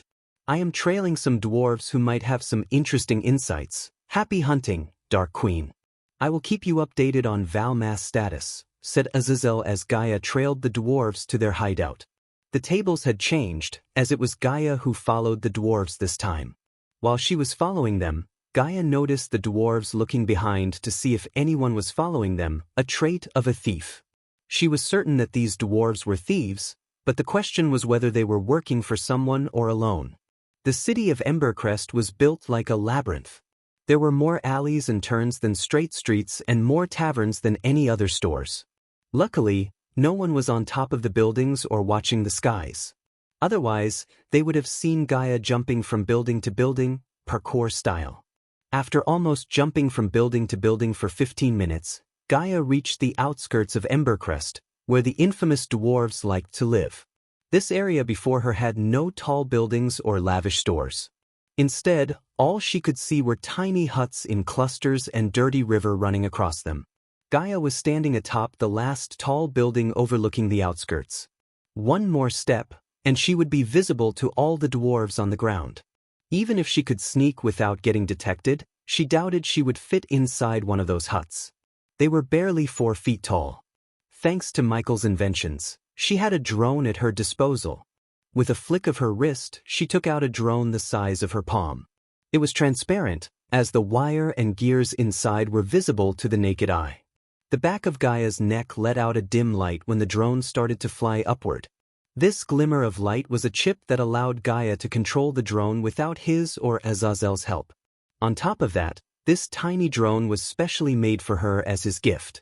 It was fast, soundless when flying, and equipped with various types of gases to deal with enemies lethally and non-lethally. Fly, my beautiful night owl. Gaia controlled the drone to fly ahead. I need to work on my naming skills, said Gaia, watching the drone fly toward the dwarves. Suddenly, everything the drone saw popped up in the corner of her vision. This is how he feels, huh? Gaia thought about Michael controlling several drones at the same time. The drone swooped into the hut through a fist-sized hole. The dwarves were too busy searching for mugs and booze. A sane person wouldn't live in the hut for a minute. It looked shabby, dirty, and housed countless cockroaches. Yet, the dwarves didn't seem to mind their house guests. Instead, they filled their mugs and took them to the only piece of furniture that looked relatively new, a table. The dwarves sat around the table to discuss their future plans. They had no idea a drone was hovering above them, listening and watching them. Before they uttered a word, each took a large gulp of ale and didn't bother to wipe their mouths. When will we receive intel from your source? A dwarf asked. He can't fly here, moron. He has a pet owl that would bring the intel to us. We just have to wait, said the leader. Let me guess. Your source is a human. A damned elf would use magic mumbo-jumbo. Any decent dwarf would use a crawler. But only a human would do something so stupid, the dwarves laughed. Don't be too hard on my contact. Without him, we aren't getting near Valmas. It didn't take a genius to figure out the dwarf's inside contact. Because the only human Valmas had around him was her and another bodyguard. But Gaia could care less about him. The only thing she needed from the dwarves was what they sold to Valmas. Chapter 806. Death kissed Crossbow's eye. After waiting an entire hour for the dwarf's contact to arrive, Gaia lost her patience. Azazel had already warned her that Valmas was cleaning himself for some reason. Time to deal with the dwarves, Gaia sighed as she stood up from the floor. With a single leap, she shot into the air and dived down like a breezing wind. No dwarves were able to see her until she broke through the roof. The dwarves were completely caught off guard. They squealed and jumped back like scared cats. Which the fuck are you? You are trespass dash. The dwarves' words choked as they sensed her cultivation. Gaia waved her hand as a translucent dome appeared around them. The shield prevented any sounds from getting out. She didn't want the dwarves to scream for help. Although she could take down the entire kingdom single-handedly, it was neither her intention nor worth her time. So which one of you assholes is going to tell me what you sold to Valmas? Gaia scowled. The dwarves gawked at each other, slowly reaching for the short axes dangling on their waists. For talented builders, the dwarves were stupid when it came to battle. They would rather fight an unwinnable battle head-on without a strategy than keep calm and plan ahead. Gaia's experience was limited when it came to dwarves. The longest conversation she had with a dwarf was about how to build a defense tower in the floating mountain. Instead of warning the dwarves, Gaia waved her hand as a mighty wind blasted off the dwarves into the walls. The dwarves hit the wall with a thud and fell down, coughing and groaning in pain. Her figure quickly turned blurry. The dwarves saw her completely disappear from their sight. When she returned to where she was a moment ago, the dwarves felt something off. They instinctively reached for their axes but didn't find them. To their surprise, Gaia dropped their axes to the ground. Then she dragged a chair and sat backward, looking at the trembling dwarves. Their big round eyes glistened with anger and shock. But despite their cultivation difference, the dwarves didn't show any fear like anyone else would have. The man I am working for wants all of you dead. But I am a merciful and reasonable person. Give me what you sold to Valmas, and we pretend like this never happened, Gaia talked calmly as the dwarves gawked at each other. They were startled, having no idea how the hell did she know about Valmas and the blueprint they sold to him. Also, Valmas wants you all dead. He would pay me handsomely if I brought him your heads. Either way, I am getting paid. The question is, do you want to live or die? Gaia's voice became menacing. Still, the dwarves kept their mouths shut. As a result, Gaia lost her patient. She raised her finger as a green laser-like beam shot out of her fingertips. The next thing the dwarves heard was their leader screaming as loud as he could. Blood spurted out of his left knee. The dwarf groaned and cursed to high heaven. You are dead, human. When the news hits the city, our kind will hunt you down, the dwarves snarled at Gaia as she chuckled. Do you really think your kind can stop me? Gaia asked. Perhaps if the dwarves put a quest with the moguls, they might send some soul refiners after her. But the moguls were known for their expensive price and forbidden cultivation techniques. She doubted the kingdom cared enough about some lowly dwarves enough to approach the moguls in the shadows. Unless you want me to target something you treasure, I suggest you give me what I want. The dwarf leader closed his legs as his heart skipped a beat. Seeing Gaia's fingertip glow, the dwarf leader shouted. Wait. I'll give you what you want. The dwarf leader quickly put his hand inside his robes and threw a yellowish parchment to Gaia. You had a copy of the plans all this time, motherfucker. His dwarven buddies were not at all happy about the leader keeping a copy of the plan. If they knew this, they could have tried to sell the plan to someone else rather than wasting their time trailing Valmas. While the dwarves were bickering back and forth, Gaia opened the parchment to see a blueprint of some kind of crossbow. I have to say, I am disappointed, Gaia sighed. When she heard the dwarves being so secretive, she thought they sold something powerful to Valmas. But instead, it was a blueprint of a crossbow. I can't believe I wasted my time on this. She shook her head disappointedly before putting the blueprint into her space ring. Blueprints and new types of weapons were Michael's thing. Who knows, he might take a weird interest in the thing. After putting the blueprint into her space ring, she stood up from the chair and turned around. She debated with herself whether to kill the dwarves or leave them alive. Honestly, Gaia had no reason to kill them. She could always spin a lie to Valmas about what happened to the dwarves. After a bit of thinking, she decided to leave the dumb dwarves alone. They'll be in the city for a while. So I don't want to see your faces ever again here. Get out. Gaia's voice turned demonic. Her words rang inside their heads until their vision turned blurry.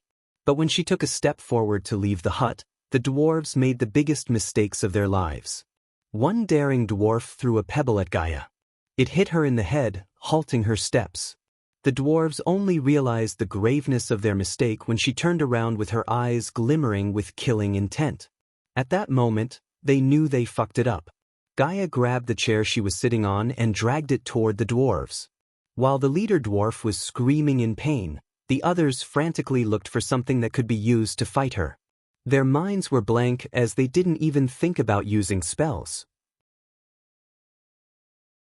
Not that they had powerful spells in their arsenal.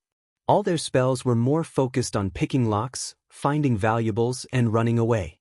The drunken whore was just as lively inside as it was on the outside. With neon lights, smoke effects, and dancing dwarves, the place was lit with liveliness. Almost everyone inside was dancing to their heart. Valmas was exhausted after dancing and drinking for an hour without a break. He sat in one of the booths built for VIPs. Purple curtains covered the booth and prevented anyone from outside from taking a look inside. Valmas bodyguards flanked the booth from the sides. A while later, Gaia returned to the place. The dwarven bodyguards stopped her in front of the booth. "Where is he?" "Let her inside, moron." Before Gaia could answer the dwarf, Valmas shouted from inside. She entered the booth, pushing aside the dwarf. When she entered the booth, she saw Valmas combing his hair and dusting off his beard. "Well," Valmas looked at Gaia, wordlessly asking her about those who followed them. Gaia grabbed the pouch dangling on her waist and poured out its contents on the table before Valmas. The dwarf creased his brows. Some white things were covered in blood, and a handful of hair fell onto the table. "Is that tooth?" Valmas asked, pointing at a bloody white thing. It took him a few seconds to recognize them. He was no stranger to blood and gory, but even he felt a bit freaked out seeing Gaia pouring down teeth, hair, and pieces of flesh onto the table. Moreover, Valmas could see her bloody fist and blood drops on her face. "You asked me to bring their heads, but this is all I could find in their bodies after I was done with them." Gaia cracked her fists. After the dwarf hit her with the pebble, Gaia showed them hell on earth. She broke every bone in their bodies and almost killed them. When she was done with them, the dwarves wished for death. They became an outlet for her inner fury. Luckily for the dwarves, she didn't wish to kill them. Otherwise, she wouldn't have given them healing potions and thrown them out of the city herself. Since she was a pretty convincing liar, Valmas believed her without a doubt. Plus, he had more urgent things to worry about than some stupid dwarves. "You seem tense," said Gaia as Valmas sighed. "That obvious, huh? I have an important meeting coming up. This deal can change my life forever." The dwarf put down the wooden comb beside all the teeth and hairballs. He then took out a small piece of paper and handed it down to Gaia. "I need you to go down there and make sure it's not a trap." "Better to be safe than sorry," said Valmas. Gaia took a look at the piece of paper to see the name of an abandoned warehouse not very far from the drunken whore. This place was located in a relatively unpopulated area with plenty of escape routes if things went south. Whoever chose this place knew their stuff. "Will do." Gaia turned around and left the booth without saying anything about the mole and the bodyguards.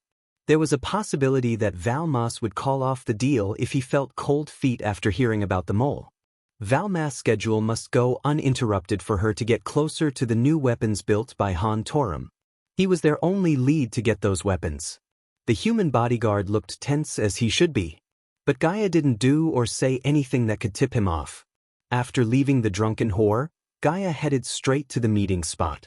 Valmas wanted her to make sure it wasn't a trap, and she wanted to equip the place with enough spiders to record their secret deal. Since the streets were filled with dwarves, she could see to the end of the streets. To her surprise, she noticed the carriage with the Guardian Guild crest parked on an alley near a tavern. Coincidentally, the tavern was called the Mountain Guardian. She would have been more surprised if she knew who was staying inside, Noah Winston.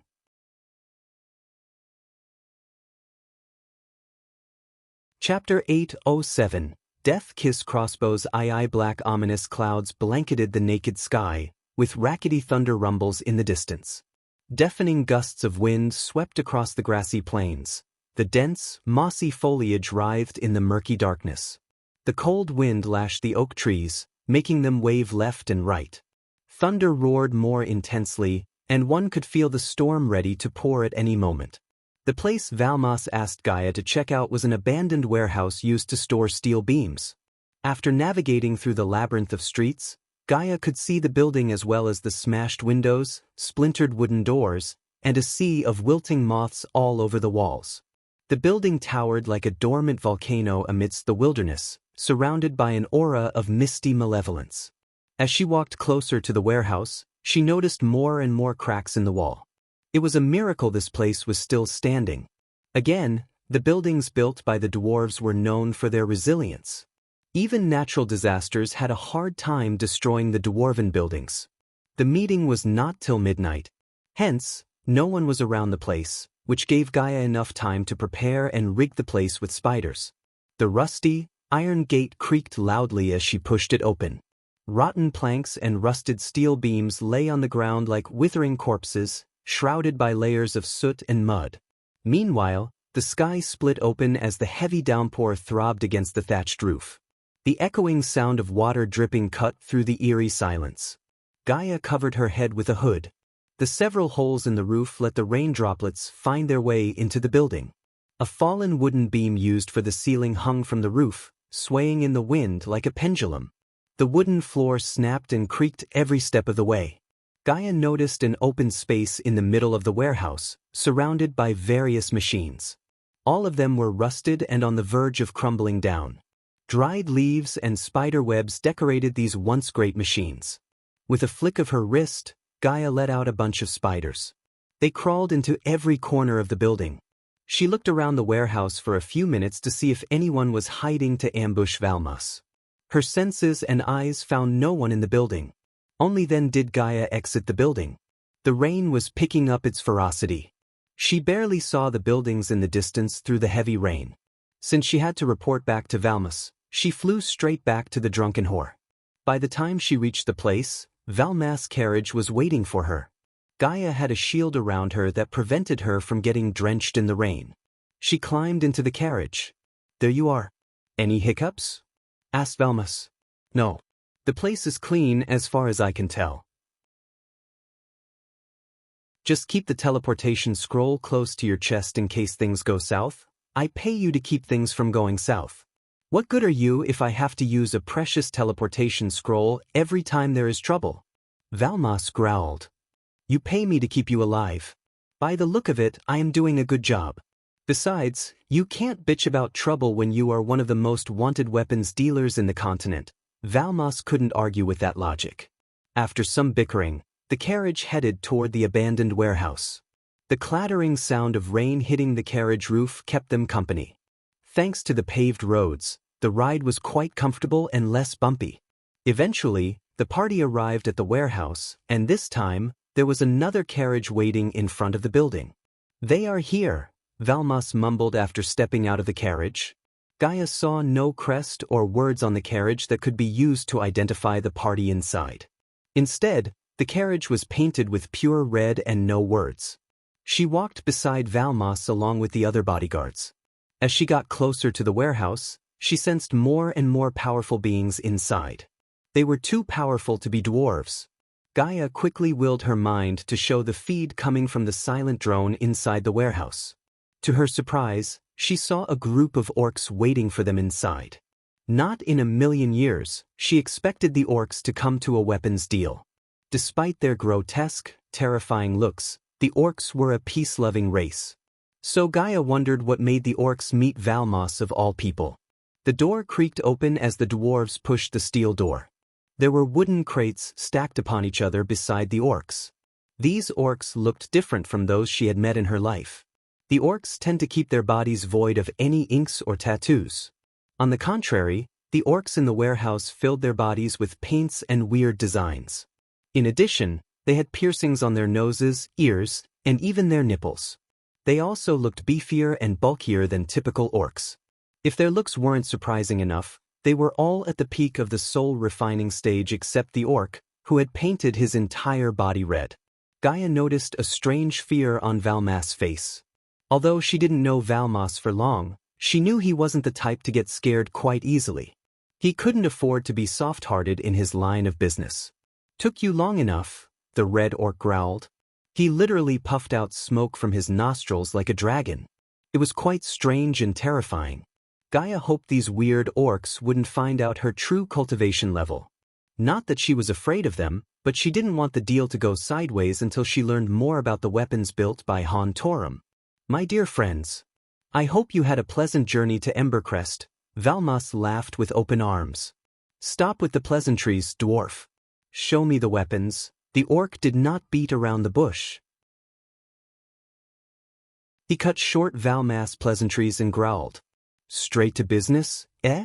I like it. Valmas shrugged off the orc's comment and gestured at them to follow him. The orcs followed Valmas to the wooden crates. When Valmas touched the crate, several runes and chakras glimmered on their surface.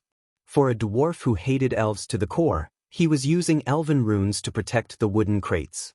It didn't surprise Gaia. To a criminal like Valmas, his products and coins were more important than their race's beef with the elves.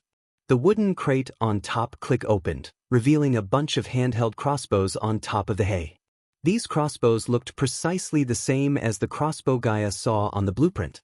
Now she was curious about these tiny crossbows. Judging by the look of them, she couldn't help wondering what they were capable of. As promised, I present you the Death Kiss crossbows. You can change the name however you want after buying them, said Valmas. 10,000 apiece. I have a total of hundreds of them made for you. As I said in the letter, the blueprint is sold separately. It will cost you 10 million. Before that, I need to see if the weapon does what you claim it would, said the orc. Valmas creased his brows. I didn't bring any poor saps, said Valmas as a strange devilish grin emerged on the red orc's face. Let me take care of that, said the orc. He then clapped his hands as the steel door opened once again. They all turned their gazes at the door to see two orcs dragging a few sacks through the muddy ground. The sacks moved and groaned. Each sack contained something alive, squirming inside. For some reason, Gaia had a bad feeling. The orcs picked up the sacks one by one and tossed them a few meters away from Valmas and the orcs. One of the orcs who stood behind the red orc went to the sacks and untied the top. What jumped out of the sacks was none other than the dwarves Gaia almost beaten to death. These stupid dwarves managed to get caught by the orcs. She explicitly made it clear to go through the forest and escape the kingdom. Valmas frowned, looking at the 5 dwarves. They claim they stole the blueprint that you used to build these crossbows. Let's just say I believe them, said the orc. What do you have to say for yourself, dwarf? The red orc asked with his eyes glimmering with murderous glee. They speak the truth, they stole the plans for me. I am a weapons dealer, not a weapons builder. They don't have the blueprint anymore. I possess the blueprint now, Valams said, throwing his hands in the air. The thieving dwarves were shocked to see Gaia. Fortunately, their mouths were tied with cloth. They are loose ends that need to be taken care of, the orc spoke in his thick, murderous voice. Then, the orc picked up a crossbow and placed it on Valmas' hands. Take care of them, said the orc before looking over his shoulder at the other orcs for some reason. One of the orcs nodded and went to the dwarves, who were on their knees. The orc murmured something under his breath as a golden shield appeared before each dwarf. Gaia's curiosity was piqued. She didn't worry about the dwarves exposing her identity because if things went south, she could always kill them all. But fortunately, Valmas had no idea the dwarves who followed them and the dwarves before him were the same. Otherwise, he would have been pissed at her for lying to him. Whoa, Valmas threw a fit. I don't get my hands dirty. That's why I have these morons. Valmas' gaze swept across the bodyguards. Let one of my underlings pull the trigger, said Valmas. I don't see any problem with that, said the orc. The thieving dwarves groaned, but no words escaped their mouths. Here, Valmas handed over the crossbow to Gaia. Then he looked at the orc as he nodded. Only then did Valmas take out a steel ball the size of a grape and give it to Gaia. Put that in here, Valmas pointed at the hole on top of the crossbow. When she brought the steel ball close to the hole, an invisible force pulled the steel ball inside. Kill them all, said Valmas as the thieving dwarves groaned louder. The fear for their lives flashed across their eyes. Gaia raised the crossbow, aiming at the dwarves. The crossbow was surprisingly lighter in weight, and she really wanted to know what it could do. Come on, pull the trigger, Valmas urged Gaia.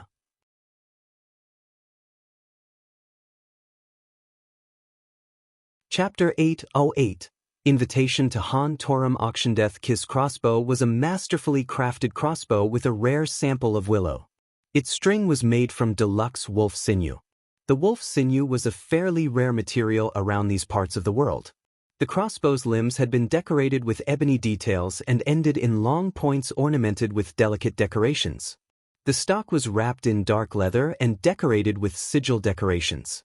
In the hands of a master archer such as Gaia herself, this crossbow was capable of firing arrows up to 200 meters while still retaining lethal power. The appearance of the crossbow suggested master craftsmanship. Whoever built the crossbow had to be at least a 4-star blacksmith. Gay held the crossbow firmly in her hand as her index finger brushed the trigger. With a single pull of the trigger, Gaia could find out why the orcs were so interested in this crossbow. But pulling the trigger meant death for those stupid yet poor dwarves. She herself was curious to see what the crossbow was capable of. The dwarves cried, but no words escaped their mouths. They knew they were staring death in the face. At that moment, they regretted coming out of the forest to steal from Valmus. Greed for gold coins blinded them. As a result, they were about to lose their lives. In her defense, Gaia did warn the dwarves of the danger and gave them a chance to escape. Still, the dwarves managed to get caught. That wasn't her fault. Even if she didn't want to kill the dwarves, sparing them would ruin her disguise and make enemies out of these strange orcs. Despite the orcs' spooky looks, Gaia didn't intend to make enemies out of them. Instead, she wanted to learn more to see if she could recruit them into their army. Furthermore, sparing the dwarves might ruin her chance to learn more about the weapons built by Han Torum, which she couldn't allow to happen. Therefore, the dwarves had to die. Finally, Gaia pulled the trigger as the steel ball shot out of the crossbow and exploded midway into countless pellets. The crossbow surprisingly didn't have any recoil. Gaia didn't even feel like she fired a powerful steel ball until she saw the leader dwarf's head explode into a red mist. The blood splattered on the other dwarves as the air reeked of blood. The leader dwarf's headless body hit the ground with a sickening thud. Blood oozed out of his messed-up neck. Headshot! Valmas shouted excitedly. Everyone was surprised, but what surprised Gaia was how the pellets completely ignored the energy shield. Did you see that? A headshot could kill a core formation warrior despite any defense shields, as I said, Valmas explained, grinning from ear to ear. But not everyone is as good as my sexy bodyguard here. Valmas threw a sly grin at Gaia. He wasn't moving, the red orc growled. He wasn't as impressed as Valmas. The red orc was not wrong. Anyone with a little bit of skill could hit a stationary target from a 5-meter distance. Even a blind man had the chance for a headshot in that short distance. Hey, race another ball. Valmas threw another steel ball and gestured at Gaia to reload the crossbow.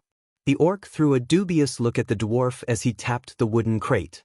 One crate contains all the ammunition you asked for. After reloading the crossbow, Gaia pointed it at another dwarf and pulled the trigger.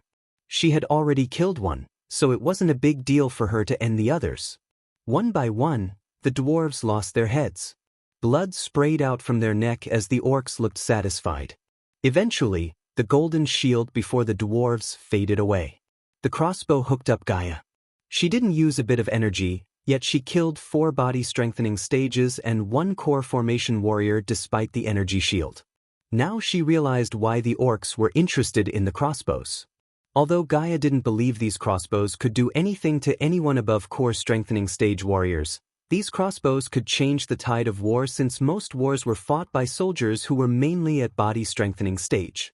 When 2 powerful cultivators fought, the Guardian Guild would interfere to broker peace or one of the great 8 clans. On the contrary, when 2 kingdoms went into war and thousands of soldiers fought, the Guardian Guild ensured the battle was fought in a controlled environment. For instance, when the Duke of Flamefair waged war against Pentown and Icefair, the Guardian Guild did nothing.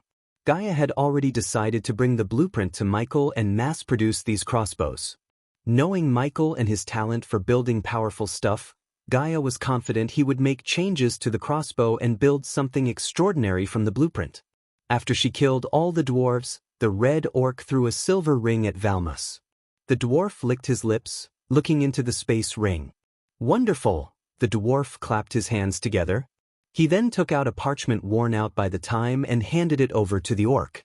The red orc opened the parchment, took a look at it, and nodded at Valmas. Pleasure doing business with you. Now, what about the thing I asked? Valmas kneaded his hands as though he was waiting for something from the orcs.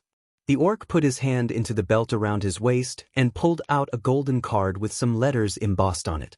This will get you inside. Remember, this is the invitation, and whoever holds it gets the right to participate in the auction, said the orc. Gaia glanced over Valmas' shoulder at the golden card. Although the words embossed on the card were nearly unreadable, she was able to make out the words Han Torum.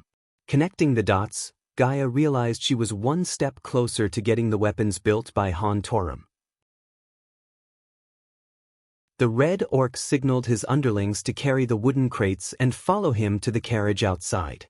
While the orcs were clearing out the crates, Valmas stared at the golden card in his hand with his eyes sparkling. Eventually, the orcs left the warehouse with the crates, leaving Valmas and his bodyguards behind. Gaia waited until the orcs were completely out of the area. Then, she took a step forward, snatching the golden card from Valmas' hand. "Chai," the dwarf shouted. Gaia completely ignored him and read the words on the card. Place, the Lily Hall. Time, morning 8 on the 10th. Gaia read the words as the bodyguards tensed. "What do you think you are doing?" Valmas bellowed again. "Sorry, Valmas. You should wait for the next auction." Gaia shrugged as Valmas' eyes glistened with anger and disbelief. "Are you tired of living, bitch?" The two dwarven bodyguards behind Valmas growled. Instead of answering the dwarves, she just closed her eyes as her silver armor faded away and the black Dark Queen armor replaced it. When the transformation finished, the dwarves took a step back. Valmas was terrified. As a weapons dealer, he was aware of everything that had been happening throughout the world. So naturally, he knew everything about the Dark Lord and his better half, the Dark Queen. The dark armor and the red flaming eyes were dead giveaways. The human bodyguard, on the other hand, collapsed to the ground in utter fear. Even in many humans were scared shitless of the Dark Lord, especially those who migrated to from Azair. "The Dark Lord wants this," said Gaia in her demonic voice. She released her suppressed aura of a half-immortal. As soon as they felt the overwhelming power, they trembled before her. Valmas was speechless. He may not have been as afraid as the human bodyguard of his, but her half-immortal power left him no choice other than to hand over the invitation he had worked so hard for. He had to call in all the favors to meet the orcs and get the card to participate in the Han Torum auction. Every fiber in his dwarven body told him to unsheath his battle axe and chop her head off. However, he was not stupid enough to do so. "Can I come with you as your +1? Valmas tried to negotiate with the Dark Queen. He couldn't let go of the golden opportunity to participate in the auction. "You could," Gaia rubbed her chin as a smile merged on Valmas' face. But the next words that came out of her mouth froze his smile. "But you would be dead by then," said Gaia. She was nonchalant. Before they could react, a thick green smoke enveloped them. Immediately, the dwarves and the human bodyguard began to cough. Blood dribbled from every hole in their bodies. Their eyes widened as they turned jade. Soon, their bodies began to melt down like wax statues in heat. "One less weapons dealer for the world," Gaia snickered. No one would shed a single tear for Valmas. Instead, the world would be a better place without him. From this point onward, there wouldn't be anyone to sell weapons to both sides and kindle wars between kingdoms. After killing them, Gaia put the invitation into her space ring. "Azazel, it's done," said Gaia to Azazel through the earpiece. "The Han Torum is going to sell their weapons in an auction. I think Noah or one of his underlings will participate and bid for the weapons. You may want to return to the castle and pick a dress for the occasion, my lady," said Azazel. Usually, Gaia hated wasting precious gold coins on expensive dresses like the other noble women. But this auction was something special. If Noah or the Guardians were attending the auction, she needed to be there. For some reason, she doubted she could steal or destroy the weapons built by one of the great 8 clans. She must attend the auction and see who buys the weapons. Unfortunately, the Dark Lord's castle was short of gold coins. Therefore, Gaia planned to steal the weapons or destroy them from whoever buys them in the auction tomorrow. Meanwhile, inside the demon's grave, Michael was sitting before a campfire with Vidora by his side. The demon's grave darkened as he heard countless creepy noises in the distance. After roaming around the place for 2 days, he had grown used to the sounds. "Get some sleep. I have a feeling tomorrow is going to be a long day," said Michael.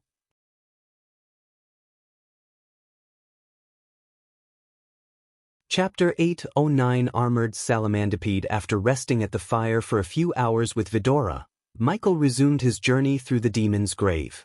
Instead of buying the map of the demon's grave, Michael wandered aimlessly. Eventually, he came across a meadow once that looked as if it was stripped out from the pages of a storybook. The grass was Eden green and thigh-high to a thrush. There was a volcanic mountain in the distance that had peaks that looked as cruel as a hag's teeth. The mountain looked off in some mysterious way. Yet again, everything in the demon's grave looked eerie, especially when a thin veil of mist was covering them. Compared to the swamps and the dark forest Michael came through, the meadows were a paradise. Except for the white mist covering the meadows, everything else looked peaceful. It wasn't just the sights that pleased the senses, but also the air had a tinge of sweetness to it.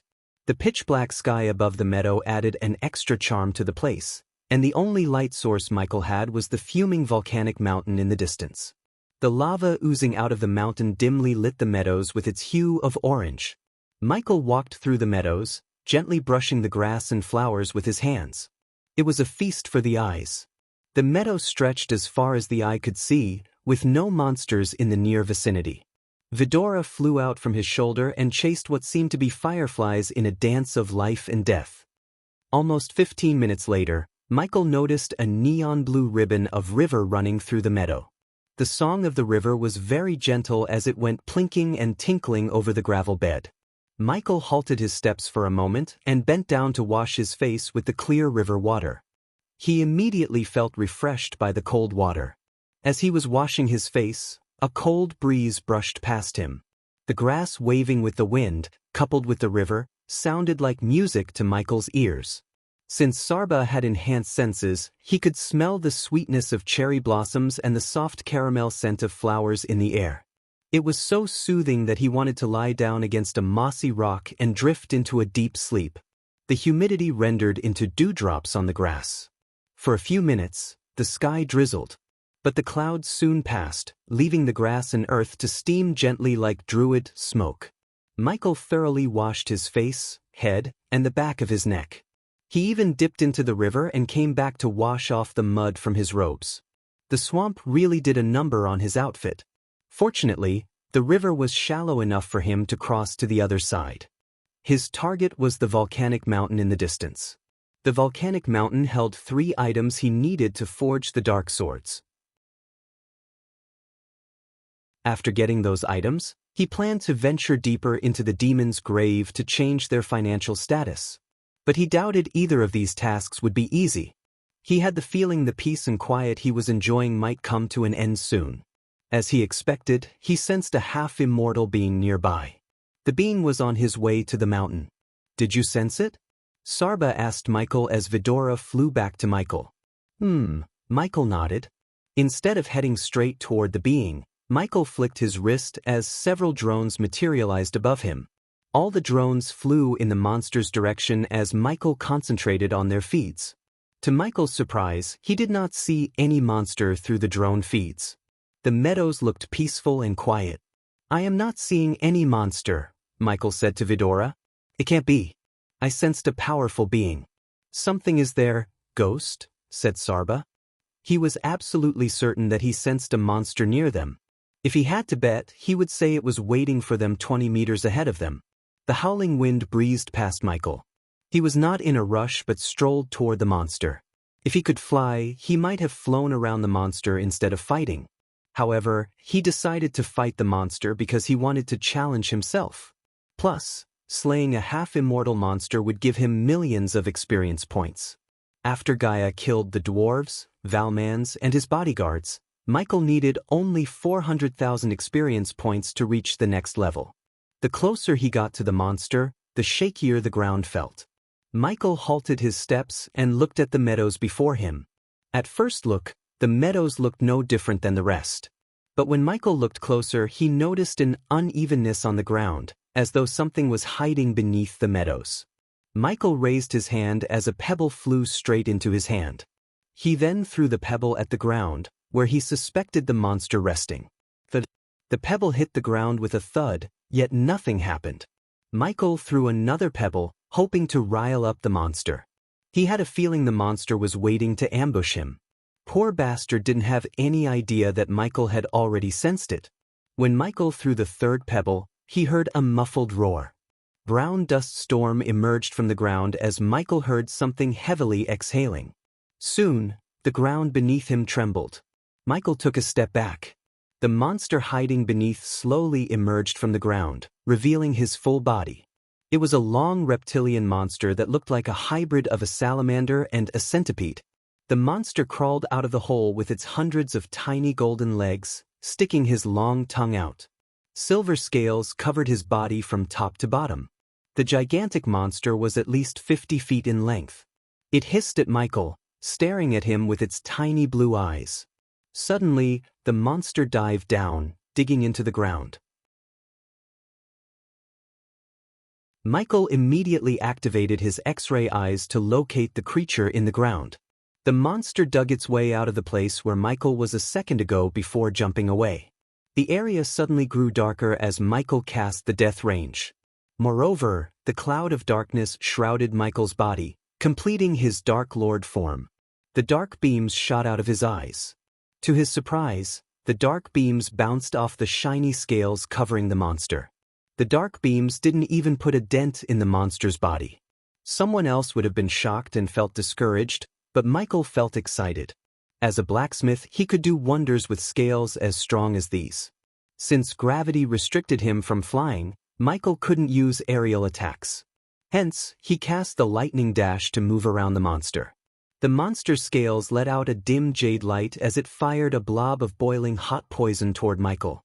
He was lucky enough to dash away, but when the poison hit the ground, everything around it for a 1-meter radius turned into nothing but ash. The ground sizzled like hot oil. Meanwhile, the monster kept firing blobs of poison repeatedly. Despite its gigantic size, the monster was extremely agile and quick. If the poison was not enough to burn the meadows, Michael cast the ring of fire and fired waves of dark flames at the monster. The dark flames burnt everything to ashes on their way. Although the dark beams bounced off the monster's scales, the dark flames managed to burn the monster. It roared in pain. But it didn't suffer much damage as Michael wanted it to. Xianxia, Michael cast the spell as black lightning bolts shot out of his fingertips. The air was electrified with his lightning bolts. Vidora heard the crackling lightning bolts and the creature's roar and flew away from Michael and the monster. When a half-immortal and an immortal were fighting, it was not a good idea to be in their way. Sabras saw the energy around them going haywire. As a result, dark clouds appeared out of nowhere above them, threatening them with a heavy downpour. Thunderclaps echoed through the demon's grave. The monster kept disappearing into the ground and jumping out to catch Michael off guard. Michael fought the monster with lightning bolts and dark flames. Suddenly, the monster sprayed poisonous liquid from its mouth. The poison immediately enveloped them, hindering Michael's sight. Fortunately, the Dark Lord armor had a mask he bought from the system and fitted with a filtering system he built inside. The mask filtered the poison ion in the air and gave him fresh air. Michael thought he had overcome the poisonous air with his mask. But he didn't expect the monster to light the poisonous cloud with sparks. When the monster opened its mouth, sparks flew out. The poisonous air exploded in the blink of an eye. The explosion sent Michael flying. Although the responsive shield and the cloud of darkness saved him, he wasn't completely unharmed by the explosion. His whole body was cut and bruised, as well as had a couple of broken ribs. The explosion would have reduced a fusion stage cultivator if they were caught in one. It was powerful enough to hurt a god. Michael slowly picked himself up as the APD pumped a healing potion into his body. His poor armor was half burned and had countless holes and cuts. Michael wiped off the blood dribbling down his mouth. The monster hissed, crawling toward Michael without waiting for him to retaliate. "Why isn't he moving?" Ayag asked, looking at Michael standing still. The monster moved closer and closer to Michael. It opened its mouth wide to bite and swallow his body as a whole. The ground near Michael trembled as the monster moved closer to him. Still, he didn't even budge from where he was standing. The monster was just an arm-reaching distance from him. It raised its body, opening its mouth wide. Ayag almost closed her eyes when she saw the monster reach Michael.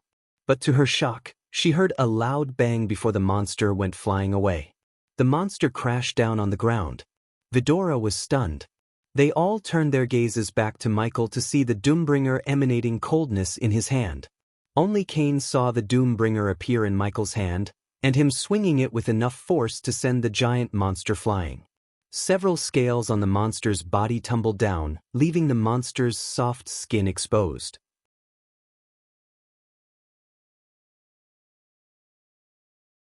Chapter 8:10 Almighty Doombringer. After getting the Ancient Ice Core from the Aqua Auction and Blacksmith trait, Michael infused the Ancient Ice Core with the Doombringer. As a result, the Doombringer could summon frost and freeze its target upon hitting. Michael didn't let the monster stand up and attack him again. Instead, he threw the Doombringer, aiming for the monster's head. The Warhammer soared through the air, leaving a cold trail in the air. The coldness emanating from the Doombringer caused the temperature to drop by several degrees. It hit the monster in the head as the scales covering its head cracked but didn't break down. Michael dashed at the monster using the lightning dash. The black lightning bolts crackled around his body. Even from afar, Sarba could sense the electricity in the air. On his way to the monster, Michael raised his hand in the air as the Doombringer flew straight back into his hand. Fighting against gravity with his sheer brute strength, Michael leaped into the air. Vidora was stunned to see how high Michael could jump in the air. Gravity pulled him down, increasing the force of his descent. Upon nearing the monster, Michael clenched the Doombringer's handle as bone-chilling ice covered the Doombringer from top to bottom. Michael brought down the Warhammer on the monster's head while it was preparing to fire a poison blob at Michael. The collision produced a thunderous boom. Several scales on the monster's head cracked. They weren't frail by any means, but Michael was strong enough to crack them with his brute force. The monsters in the demon's grave defied all the typical rules of the world outside. Usually, a half-immortal would be no match for an immortal. However, inside the demon's grave, the monsters had traits and attribute to match the cultivation power of a higher being. For instance, the salamandipede was covered with silver scales that protected it from even the most powerful spells and attacks. If anyone else at the immortal stage fought the salamandipede, they would have been devoured by now. Its poison blobs were powerful enough to melt down an immortal to jelly. In other words, the monsters inside the demon's grave didn't need immortal killing weapons to kill half-immortals or immortals. Hence, why even the most powerful cultivators didn't dare to visit the demon's grave. Still, Michael fought the monster head-to-head without going all out. After receiving a blunt force trauma to its head, the monster roared. Emerald green poison splattered out its mouth. Although the monster lacked facial features, it looked very pissed off. The monster swung its long tail and hit Michael in midair. Fortunately, Michael clenched his fist at the right time to bring out his black shield. The sheer force of the monster's brute force sent Michael flying. While he was in the air, the monster fired blobs of poison at Michael. These blobs took the shape of arrows and soared through the air to hit Michael. Once again, Michael raised his shield and shrouded himself with a cloud of darkness to protect himself from the poisonous arrows. The arrows splashed across the ground after hitting the black shield.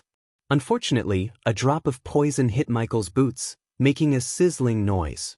Michael immediately swung his legs, throwing away the boots before the poison could touch his skin. "You owe me a pair of boots, mister," said Michael after landing on his bare feet on the ground. Michael stared at the monster with the Doombringer and black shield in each hand. He cracked his neck. On the other side, the monster hissed before digging down into the ground. Despite its colossal size, the monster was quick to dig down and hide. Thanks to Michael's X-ray vision, he could see the tunnels down the ground and the monster. The monster was holding to catch Michael off guard, but he was waiting for the right movement to hit the monster with the Doombringer. He raised the Doombringer in the air as cold energy swirled around the battle hammer. Even from afar, Vidora felt the bone-chilling coldness of the Doombringer. This was the first time Vidora had seen Michael use the Doombringer to its full potential. Typically, Michael would finish the battle without using any weapons. But the monster forced him to take out the Doombringer, which showed how powerful the monster was. The ground beneath Michael kept trembling. He waited for the monster as it crawled toward him underground. Michael took a few steps back as the monster raised its head out of the ground. The moment its head came out of the ground, Michael hit its head with the Doombringer once again. This time, he covered the Doombringer's head with a block of ice to add extra damage to the monster. The monster dashed out of the ground and squirmed in pain. Michael immediately followed up his attack with the Ring of Fire. The monster's head was already covered in a layer of frost, and when the dark flames hit the ice, the scales shattered. Finally, Michael figured out the monster's weakness. The sturdy scales were vulnerable to ice plus fire attacks. They could withstand one element but not both. Since the scales were shattered, the monster's head was exposed. But when he was about to fire dark beams, the monster spewed poison from its mouth. It formed a cloud of green mist around the monster. To avoid an explosion like earlier, Michael immediately dashed away from the monster. To Michael's surprise, a strange glow appeared in the monster's head. Soon, the scales grew back, covering its exposed head. Michael creased his brows. Having a regeneration ability brought the battle to the next level. It was time for Michael to change his tactics. The cloud of poisonous mist gave Michael an idea. He dashed away and fired a bolt of lightning at the monster. As Michael planned, the lightning bolt lit the highly flammable poison cloud. The sound of the explosion echoed through the air, but the creature's roar overshadowed the explosion. Both Michael and the monster were blasted into opposite directions. Even a 30-meter distance between them didn't prevent Michael from getting blasted away. Luckily, he just suffered some trauma that healed up in a few seconds, thanks to the APD. The same could not be said for the monster. Dark smoke enveloped the area around the monster. Michael had to use his thermal vision to locate the monster. As far as he could see, the monster was squirming as green slimy blood oozed out of several places in its body. Furthermore, it lost several of its legs to the explosion. Instead of dashing at the monster headstrong, Michael clenched the Doombringer around its pommel and its neck right beneath the head. His grip tightened as he pointed the head toward the monster. The runes engraved in the head glimmered with icy blue color. Soon, a stream of frost energy shot out of the Doombringer toward the monster. Everything around Michael froze by the frost energy shooting out of the battle hammer. Crystal ice rocks formed around the monster, slowly freezing it from head to toe. The monster squirmed as the crystals forming around it crumbled down. Yet, Michael did not stop freezing the monster. He poured more energy into the Doombringer, creating colder frost energy. The frost energy was cold enough to create a rain of snowflakes around Michael. The monster hissed as the frost covered its body with a thick layer of ice. If Gaze could kill one, Michael would have died by now. Squirming and hissing did not help the monster. Therefore, it fired poison blobs out of its mouth. Michael slowly moved toward the monster while keeping the frost beam focused on the monster. Coldness ran down Michael's spine. Even he wasn't spared by the coldness as a thin layer of ice formed on his skin. Nonetheless, Michael chose not to conjure the dark flames. Gradually, the frost energy formed a thick shell around the monster, preventing it from digging into the ground or moving its body freely. By the time Michael reached 5 meters distance from the monster, the ice had covered every inch of the monster's body except its eyes. Without wasting a second, Michael cast the Ring of Fire. A powerful wave of dark flames shot out of Michael's body. At that moment, extreme coldness met its opposite. The ice crystal layer on the monster's body shattered along with its silver scales. Green slimy blood splattered across the ground as Michael raised his shield to protect himself from the poisonous blood. With no scales, the monster's pinkish body was exposed to the world. Fear and shock emerged in the monster's tiny eyes. It hissed with fear. When Vidora thought the monster's life was over, the monster pulled its trump card up its sleeves. The monster slowly opened its mouth as Michael felt a powerful force sucking him into its mouth. Michael was left with no time to react. In a blink of an eye, he was in the monster's mouth. However, the monster couldn't close its mouth. Michael held its mouth wide open with the Doombringer on its palate. "We have to help him," said Iag as Vidora flew toward Michael and the monster. The monster frantically shook its head, trying to close its mouth and devour Michael. The light of life was slowly leaving away the monster's eyes. If one had to guess, one would say the monster had pulled a trick to kill both Michael and itself. Every bit of muscle in Michael's body tensed as veins bulged up on his face. As soon as Vidora reached the monster, they were surprised to see Michael smiling.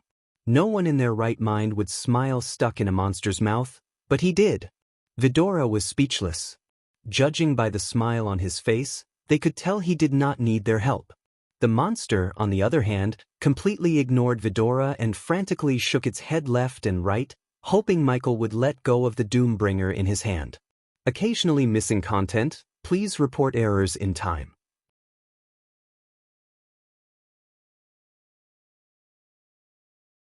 Chapter 8:11 Mount Hades standing inside the monster's mouth, Michael held its mouth open with the Doombringer and his other hand. Slowly, Michael moved the hand that was holding the Doombringer down. The monster almost snapped its mouth close, but Michael was strong enough to keep it open with one hand. He then raised the Doombringer as a bone-chilling frost beam shot straight down the monster's throat. Vidora heard the monster roar in agonizing pain. The monster went crazy. It swings its entire body left and right to throw out Michael. No matter how hard the monster tried to lose Michael and shoot him with a poison blob, it simply couldn't. Unlike the monster's outer body, its inside was soft tissue and flesh. The frost from the Doombringer crystallized the monster from within. If Michael wanted, he could send a stream of dark flames into the monster's throat and burn it from the inside. However, Michael had other plans for the monster. Instead of killing the monster, he froze the monster to the point it stopped struggling. He turned around before hitting the monster's palate with the Doombringer. The pointy end of the Doombringer hooked into the skin. Michael moved the Doombringer slightly forward as the monster crawled forward like a remotely controlled toy. Vidora was utterly speechless. They thought Michael would kill the monster when he had the chance. Instead, he was driving the monster toward the volcanic mountain in the distance. No one would have dared to make such a daring move. But making such uncanny moves was what made Michael the Dark Lord. The monster was already half dead. Its poison glands and organs were frozen. Vidora followed behind the monster while keeping a safe distance from it. Only while following the monster did they notice several others, like the monster Michael was riding from its mouth. Some of the salamandripids were bigger and stronger than the monster before them. Even if Michael had killed one, he would have faced several on his way to the mountain. As much as Michael liked to hunt these monsters down and earn experience points, he valued his life and everything he had achieved till now more. Until the system reached level 10, where he could construct a body for himself in case he was killed, he had to keep himself safe. The meadows were littered with hundreds of salamandripids. Coupled with weird gravity that prevented one from flying, even a group of immortals would be slain in the area. The more time they spent in the demon's grave, the more Vidora learned the dangers lurking in the realm. This was why even the seasoned immortals dared not to venture into the demon's grave despite the rare and priceless treasures within. A few weeks ago, Noah prepared himself to venture into the demon's grave, hoping the place would temper him and enhance his battle prowess. However, Andreas outright stopped him without giving Noah a choice. Andreas didn't think Noah was ready for the dangers in the demon's grave. To be honest, Andreas was right. Noah would have lost his life in a few hours if he had chosen to enter the realm. God or no god, one must be at least at the immortal stage to survive the demon's grave. The past Dark Lord made sure of that. Although the demon's grave was one of the past Dark Lord's regrets, only Michael could survive and close the realm. For some reason, the monsters in the demon's grave didn't attack Vidora.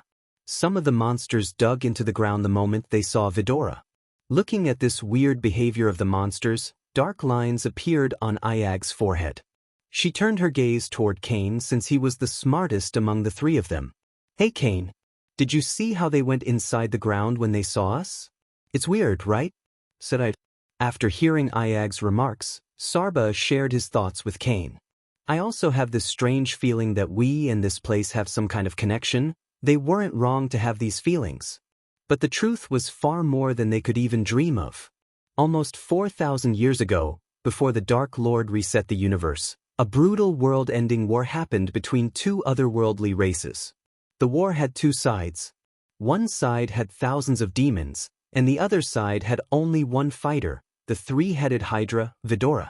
If so, we will get some answers before we leave this place, said Cain.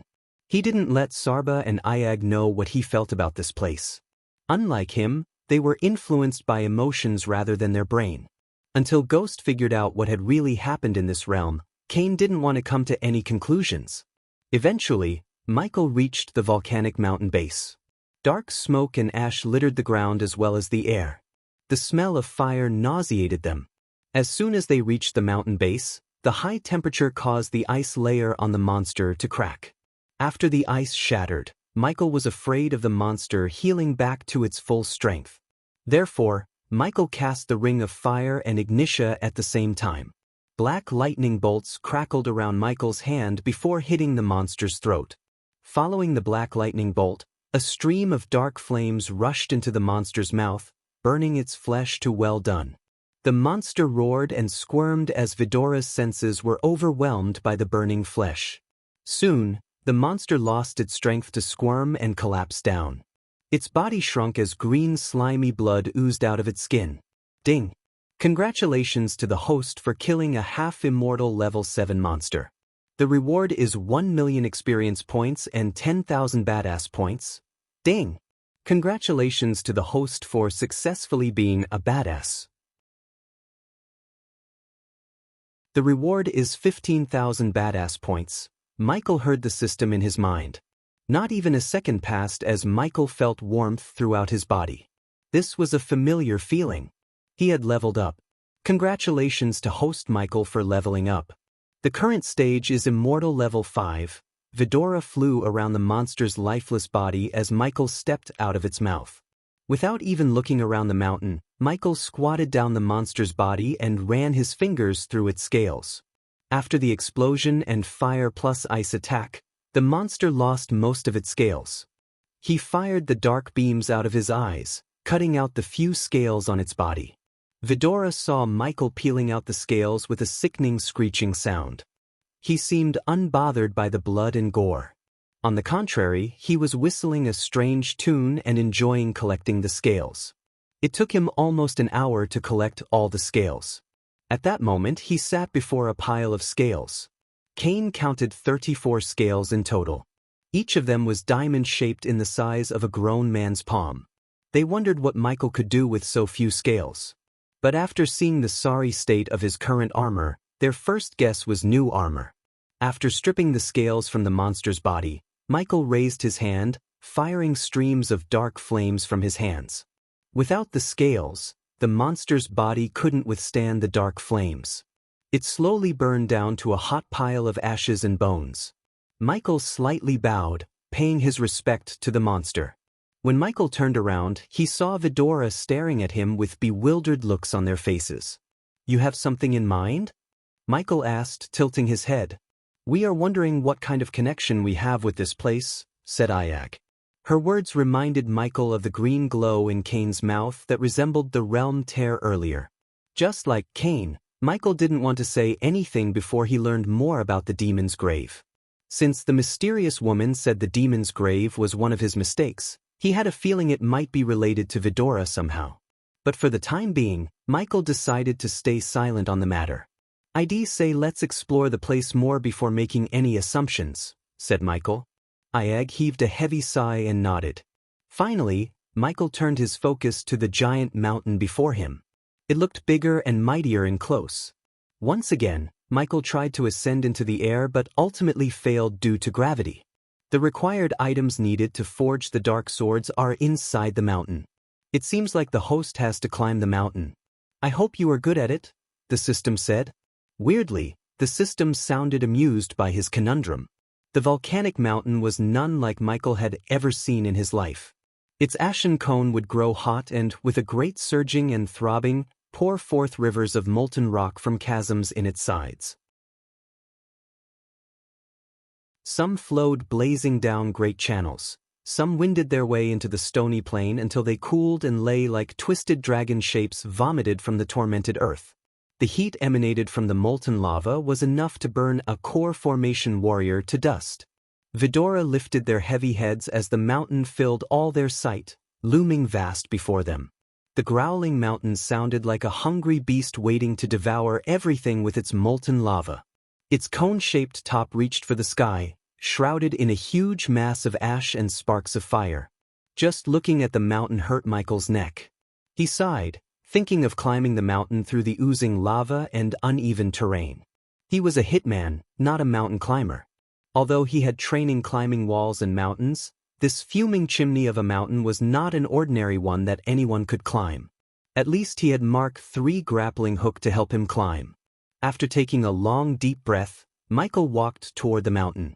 He grabbed the edges and started to climb up. "Are you sure about this?" Kane asked Michael. "Don't look down." "It might help," said Sarba with a worried face. "Relax. I got this," said Michael. While Michael was climbing up, a sense of déjà vu hit him.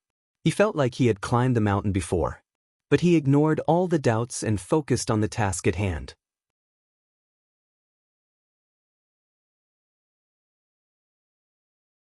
Chapter 8:12 Life with no regrets. Michael grabbed the edges and slowly climbed up the mountain, with Vidora giving him moral support from the air. Some rocks were wet and slippery, while some were rough and easy to hold onto.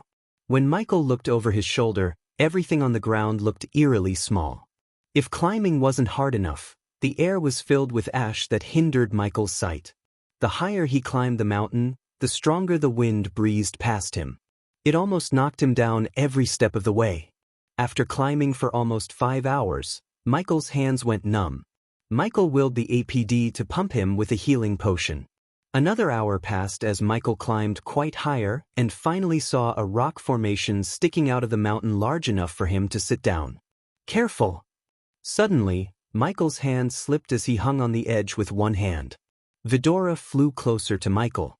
If it weren't for gravity, Vidora would have tried to fly to the top carrying him with their claws. Gravity in the demon's grave defied the usual physical laws. It didn't affect Michael when he was climbing. Instead, it only affected him when he tried to fly. Kane was afraid that if they tried to carry him to the top, gravity would pull them both down to the ground. At that time, all of Michael's hard world would go down the drain. "Arg," Michael growled as he slowly adjusted his grip and climbed higher. Finally, after great effort, Michael reached the platform. He slowly pulled himself up and sat on the edge. Michael breathed heavily. When he raised his head, his heart sank. The top of the mountain looked just as far as when he was at the bottom. There was still a long way to go to reach the top. Sitting on the platform, Michael was able to see most of the demon's grave. While he was riding the monster, he didn't clearly see how many salamandipeds were roaming the meadows. But now he could see them all. Hundreds of them raised their heads and hissed in the distance. As if the salamandipeds weren't enough, he noticed giant bats and a colossal-sized bull in the distance.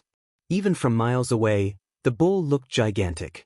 The bull was easily the size of a 6-story building.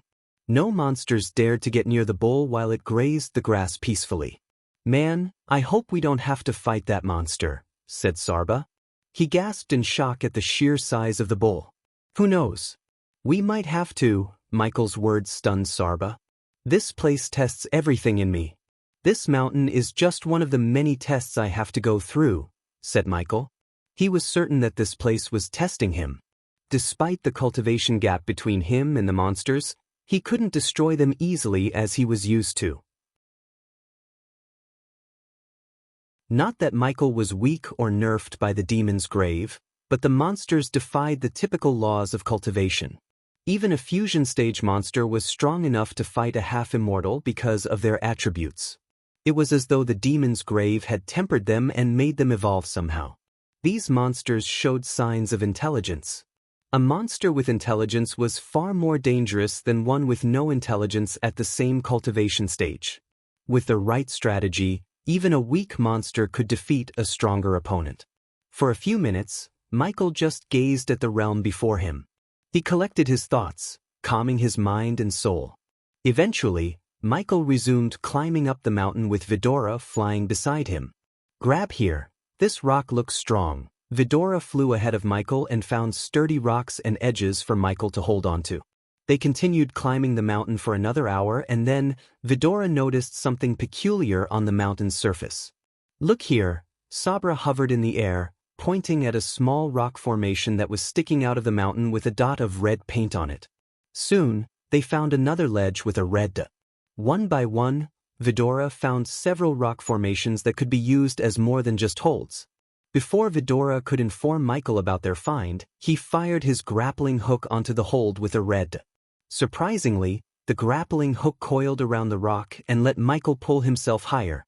Since the place seemed not to have been affected by the past Dark Lord's time resetting array, Michael had a feeling his past self might have left something to help him on his way. Besides, he felt like he had climbed the mountain before. It was definitely his past self who climbed this mount and left these hook points. Did my past self really predict I would climb this mountain again? Michael questioned himself. With the hook points on the mountain's surface, Michael was able to climb faster and faster. But he didn't blindly trust the rock formations as they might have loosened with time. Therefore, Michael studied the hook points with his eyes before firing the grappling hook. Luckily, none of the hook points betrayed him, resulting in a very painful fall. Yet even with the grappling hook, climbing the mountain took Michael hours. By the time he reached halfway to the top, the place had darkened. With not enough light, Michael didn't dare to continue climbing. Coupled with volcanic ash in the air, Michael could barely see Vidora, let alone the hook points. So he decided to find a platform to rest until the light returned to the place. Right before the last light disappeared, Michael found a platform just big enough for him to sit on. His legs were hanging down along with one hand. The rock barely had enough space for him. But he was not in the position to be picky. Instead of trying to rest upon Michael's shoulder, Vidora chose to hover in the air.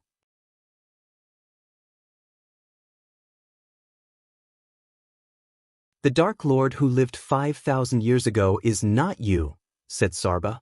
"He's literally the same person who used Time Array to travel through time," said Ayag. "There is no point in dwelling in the past. Whatever mistake my past self made, I have to own it and rectify it." Kane nodded, agreeing with Michael. Then he spoke what was in his mind.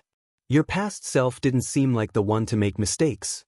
He might have wanted this place to exist, for you perhaps." Kane's words made sense to Michael as they always did. Even if his past self made a mistake, he could have fixed it with the system. But since he chose not to, Michael knew there might be a reason behind his reasoning. For the time being, Michael had to climb the mountain and get his hands on the 3 items needed to forge the pair of dark swords. Without the swords, his battle potential was being suppressed. "I think this place is strong enough. Get some sleep while you can. We will reach the top tomorrow." "You need to rest," Michael said to Vidora. Soon, Vidora flew to Michael, landing on his lap. They slowly curled up into a ball and closed their eyes. Meanwhile, Michael couldn't close his eyes. This place had an unknown effect on him. His mind kept replaying the mysterious woman's words.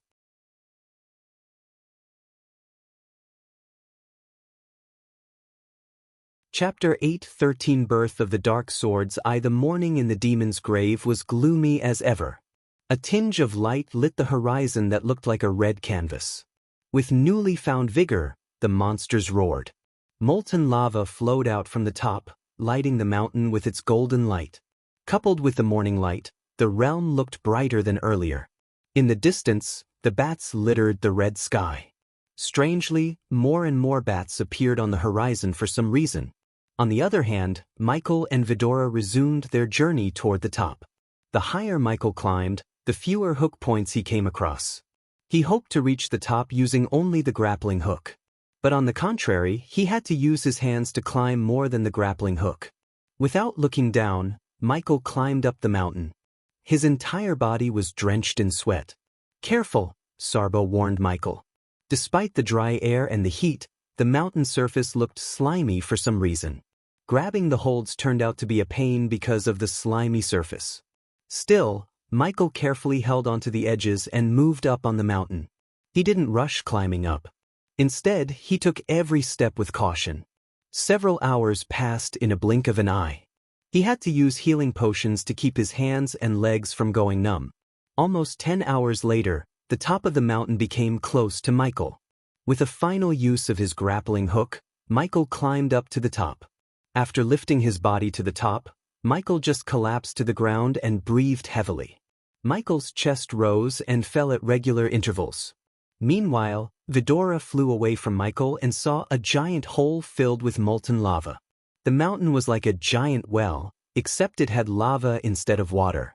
Just looking down into the hole made Sarba's head spin. They quickly flew back to Michael and landed on his chest. Just as they were about to ask Michael to stand up, the mountain rumbled. Soon, the lava erupted for a moment, throwing a splash of lava outside. Michael immediately kicked up to his feet. Molten lava glistened on the ground like a gooey orange cake. Ayag was tempted to have a taste, but she was not that stupid. Michael slowly walked to the edge and looked down at the boiling lava down. He felt like he was staring at the sun itself. The molten lava inside the mountain was too bright and hot enough to melt down a fusion stage warrior like a wax statue. The volcano remained dormant, hiding the terror and destruction within. Once it erupts, he could imagine how much damage it would do. Fortunately, the demon's grave was void of population. "Hey, look, your robes!" Sarba's shout broke Michael's concentration. He quickly turned around and saw his long coat was on fire due to the extreme heat in the air. Crimson-red flames engulfed his long coat as Michael immediately took it off and threw it on the floor. In a blink of an eye, the flames reduced his once stylish black long coat to nothing but ash. The long coat had been with him since his first day in this world. Vidora saw Michael squat before the pile of ash and grab a handful. "Rest in peace, old friend," said Michael. Even though it was just a lifeless piece of clothing, Michael shared a connection with it. After all, he bought it from the system when he first came to this world. At that moment, he felt like a piece of him had left him. But he could only sigh and buy another one from the system store. For now, he chose not to, as the heat would only burn it down again. At least his trousers escaped the heat, but Michael was prepared to lose them too. Once again, Michael walked to the edge to look around the mountain. According to the system, the required items to forge his dark swords were somewhere inside the mountain. Dark volcanic ash hindered Michael's eyesight. To remedy the situation, Michael simply raised his hand as a powerful gust of wind cleared the area around him of the ash. As a result, he was able to see the mountain beneath him more clearly. Finally, Michael saw the narrow pathways around the crater. These pathways were just wide enough for one man to walk. But any misstep would lead straight into the boiling volcano. Instead of dropping down the pathways, Michael flicked his wrist as a drone materialized above him. However, the drone shattered into pieces due to the intense heat. Michael hoped it wouldn't happen, but it did. The only option Michael had was personally walking the narrow pathway. Seeing no point in lingering around, Michael slowly climbed down toward the pathway. He pushed his body against the wall and slowly walked down. Step by step, Michael walked the narrow path. "If I trip down, grab me by my collar and give me a second to use the grappling hook," Michael said to Vidora. Obviously, Vidora couldn't fly away carrying Michael because then gravity would pull both of them down.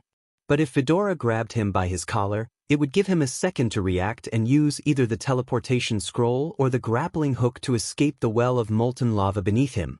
"System, can you pinpoint the location?" Michael asked the system. "How about the host paying the system 100,000 badass points to show you the entrance?" "Do it." Michael immediately agreed to the deal. Normally, Michael would have preferred finding the entrance by himself, but the situation dictated otherwise. Any misstep would be life-threatening. So he was not in the situation to bitch with the system.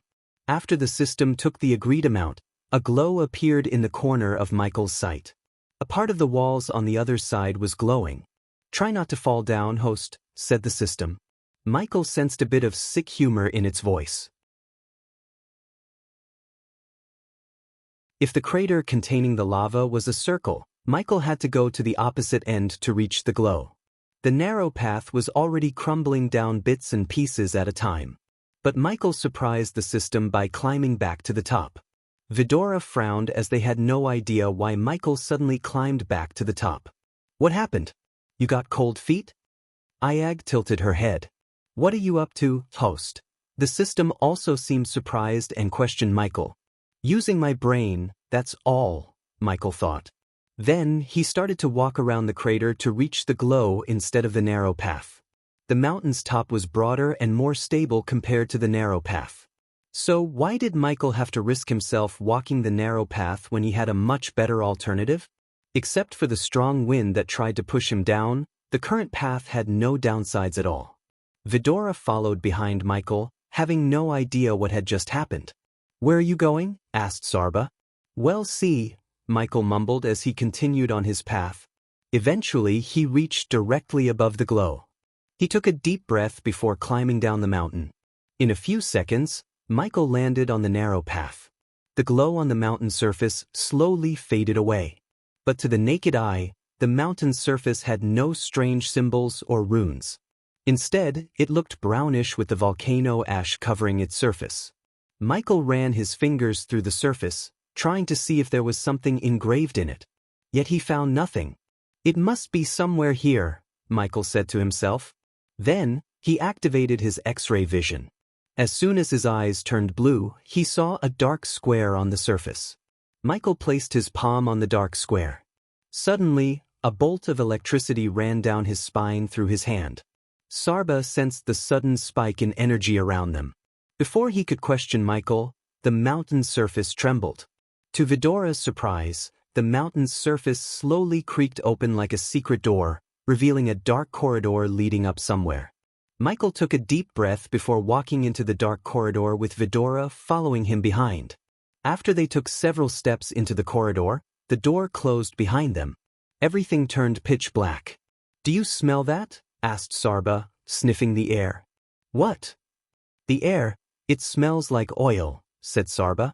He is right, Michael agreed with Sarba. In addition to oil, he could also smell a tinge of metal smell in the air. To light their path ahead, Michael conjured a ball of crimson-red flames. The flames dimly lit the dark place as Michael walked through the corridor. For a while, nothing came across his path. Even Vidora didn't utter a word. Hence, silence took over them. Seconds slowly turned minutes, and each minute felt like an eternity. As much as Michael loved peace and quiet, he wanted something to happen. Otherwise, he was afraid of being bored to death. As though the universe had listened to his plea, the corridor opened up to a spacious hall. Michael halted his steps in utter shock. A brightly lit hall with various iron tools and tables welcomed him. The light was coming from the lava oozing down the walls into the giant braziers. Everywhere Michael turned, he saw iron hammers, tools, and a giant anvil in the center. On the hall's corner was a furnace big enough to be called a room. In addition, there was also a complex system of pipes running across the ceiling, and a few metal tubes connected to the system hung down, swaying in the hot air. A forge, Michael mumbled under his breath. If the host is willing to buy the special dark or an hilt, you can start forging the pair of dark swords in this very forge, the system sounded in his head. Hearing its words, the blacksmith living in Michael became excited. To be honest, he thought he would find a few special items. But he was completely caught off guard by the forge before him. The previous Dark Lord forged his swords in this very forge. And now, Michael was about to forge something better.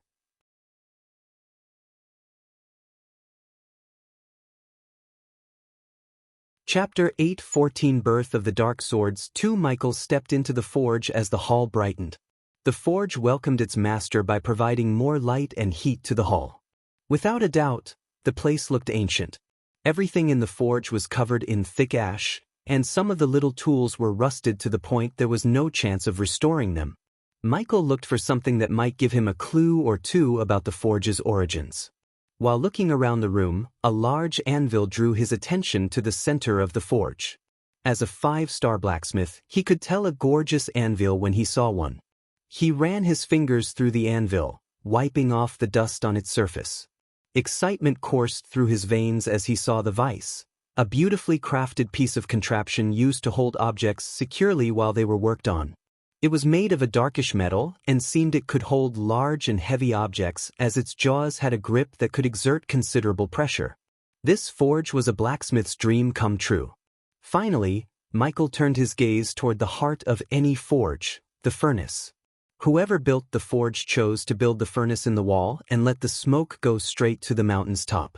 No one would be able to tell the difference between volcanic fumes and the smoke coming from the forge. Although the forge had many intricate gears and small contraptions inside to make it more efficient, Michael could only see the rectangle hole into which the metal ores or the ironworks should be put. On the side, Michael saw a lever and a rotating button built into the wall.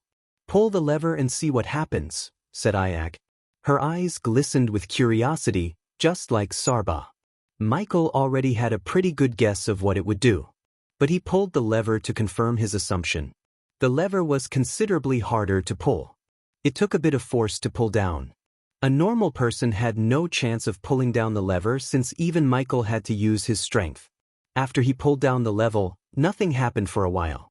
Then, the forge trembled slightly. The temperature in the air rose by several degrees. A gust of wind shot out of the furnace, pushing out the ash. The furnace suddenly lit up as gooey lava oozed into it from above. It was like hot chocolate except hotter and brighter, like liquid gold. Michael immediately felt the intense heat from the lava. On the other hand, the rotating button had an arrow pointing up.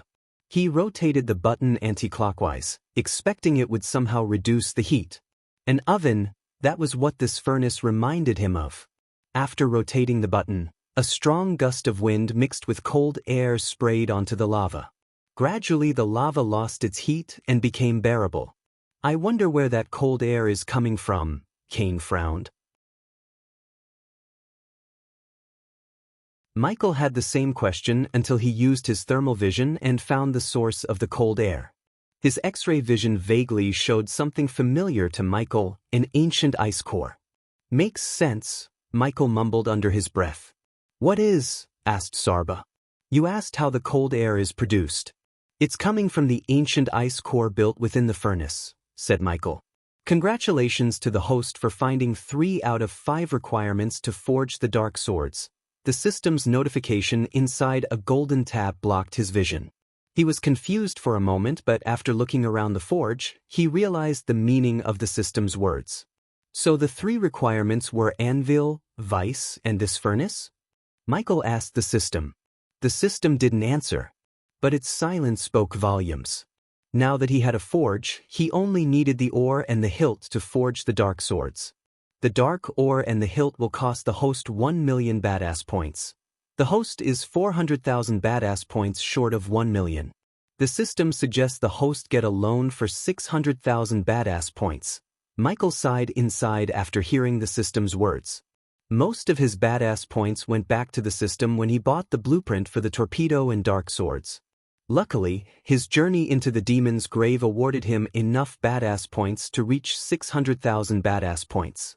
Still, he needed 400,000 to buy the ore and hilt for the dark swords. "How much do I have to pay you back after the loan?" asked Michael.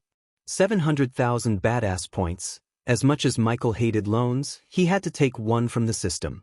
Having a pair of swords that could withstand the dark flames would give him an overwhelming advantage in any battle. His excitement overshadowed his hesitation about taking a loan. "I agree," said Michael as the system immediately gave him an additional 600,000 badass points. For a moment, he had 1,300,000 badass points. This amount was short-lived as the system took 1 million points for the ore and the hilt. A second later, 2 bars of dark metal materialized on the table before Michael. "The hilt will be given to the host at the last steps of forging the dark swords," said the system. Vidora was surprised by the sudden appearance of dark metal bars. They quickly landed beside the metal bars and studied the 2 bars. These bars were as dark as midnight. They were smooth and heavier than they looked. Vidora couldn't even move the bars an inch. "This is heavy," Ayag growled, trying to move the bar with her head. Michael grabbed one bar and lifted it up. You are right, Michael agreed with Ayag. The metal bar was damn heavy as it made his biceps bulge up. Although the metal bar was the size of a standard smartphone, it weighed at least 200 kilograms. Michael couldn't help wondering how heavy his swords would be. He hoped they wouldn't be as heavy as the metal bars. With the metal bar in his hand, Michael looked around. He noticed a cauldron near the furnace. Vidora flew to the cauldron and carried it to Michael in their claws. Let's begin. Michael removed his black arm cut and threw it to the side. It restricted his movements. Then, Michael placed the 2 metal bars into the cauldron. After he placed the 2 metal bars into the cauldron, it became too heavy for Vidora to carry. Hence, Michael carried the cauldron to the furnace and hung it above the hot lava. When he hung the cauldron, he noticed a pipe hanging directly above the cauldron. He followed the pipe to the table in the center. Strange enough, there was another pipe hanging with its end open. Hey Ghost, look. There's a symbol engraved in here. Sarba raised his voice, hovering beside the dark metal pipe. Michael came to take a closer look at the pipe. As Sarba said, there was a tiny symbol engraved in the pipe. He could make out a shape like D in flames. Dark flames? Michael questioned himself as he conjured the dark flames. The temperature in the forge rose by several degrees as soon as the dark flames appeared. Michael pushed the dark flames into the metal pipe. To his surprise, the metal pipe hanging above the cauldron released a purple flame into the cauldron. Somehow, the ancient ice core tempered the dark flames and released purplish flames on the other end. This purple flame wasn't as hot and violent as the dark flames, but it still had the characteristics of the dark flames. The purple flames heated the cauldron in a blink of an eye. Soon, the cauldron turned dim orange on the edges. But when Michael stopped sending dark flames into the pipe, the purple flames stopped at the other end. Michael didn't think he would need to send dark flames to melt all the metals. The hot lava was hot enough to achieve that feat. However, the dark metal required dark flames. Having no other option, Michael sent a stream of dark flames into the metal pipes. Several runes in the metal pipe lit up, protecting them from melting down under the dark flames' intense heat. Several hours passed by in a blink of an eye. When Vidora flew closer to the cauldron, they saw the dark metal bars finally melting down. Surprisingly, tiny crimson-red lightning bolts crackled around the cauldron. They formed from gooey dark metal. Everything around the cauldron darkened as the forge trembled. Michael ignored the tremor and continued to send dark flames into the pipe. As a blacksmith, he knew when to stop sending the dark flames and let the metal cool off for a while. The forging of dark swords was very different from typical sword forging. Almost an hour later, Michael moved away from the metal pipe. Then he searched for a metal block and found one buried deep under all the rusted tools and metal works. He carried the block of metal on his shoulder and put it on the table with a loud thud. Due to the forge's heat, Michael was sweating bullets. But he enjoyed himself working as a blacksmith. The metal block was a long rectangle with 3 meters long and a meter wide. In addition, it was at least 10 inches thick. Under Vidora's curious gaze, Michael fired dark beams out of his eyes and created a sword shape hollow in the metal block. The shape was neither too long nor too short. After the metal bars melted, he would have to pour the liquid metal into the shape and harden the metal. Since he was about to forge 2 swords, Michael found another metal block and repeated the process, except the second sword was just a few inches longer than the first. As Michael was preparing everything to forge his new swords, the braziers around him flickered. Michael put down the tongs and looked around the place. For some reason, the flames above the braziers dimmed out. Then, Michael felt everything go dead silent. To Michael's surprise, a holographic image of himself appeared right above the table he was working on. "Welcome to our forge," said the Dark Lord.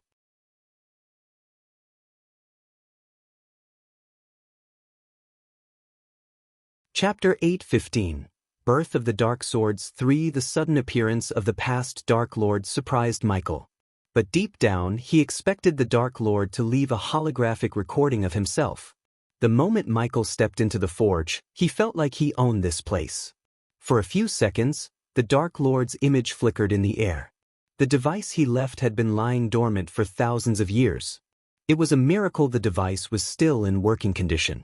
I knew you would find the forge. Listen carefully. By the time of this recording, I don't know how long this message will last or when you will reach the place, said the Dark Lord. He talked to Michael with his hands behind his back. Unlike earlier, the Dark Lord looked relieved and even had a smile on his face. I have made some mistakes. That's what makes me human. But soon, everything would go back to normal. I hope you have found some of the armor pieces I left behind. Find them all and forge yourself a new one. Trust me, you will need it soon. I know you will feel frustrated by all the cryptic messages. To be honest, I do too.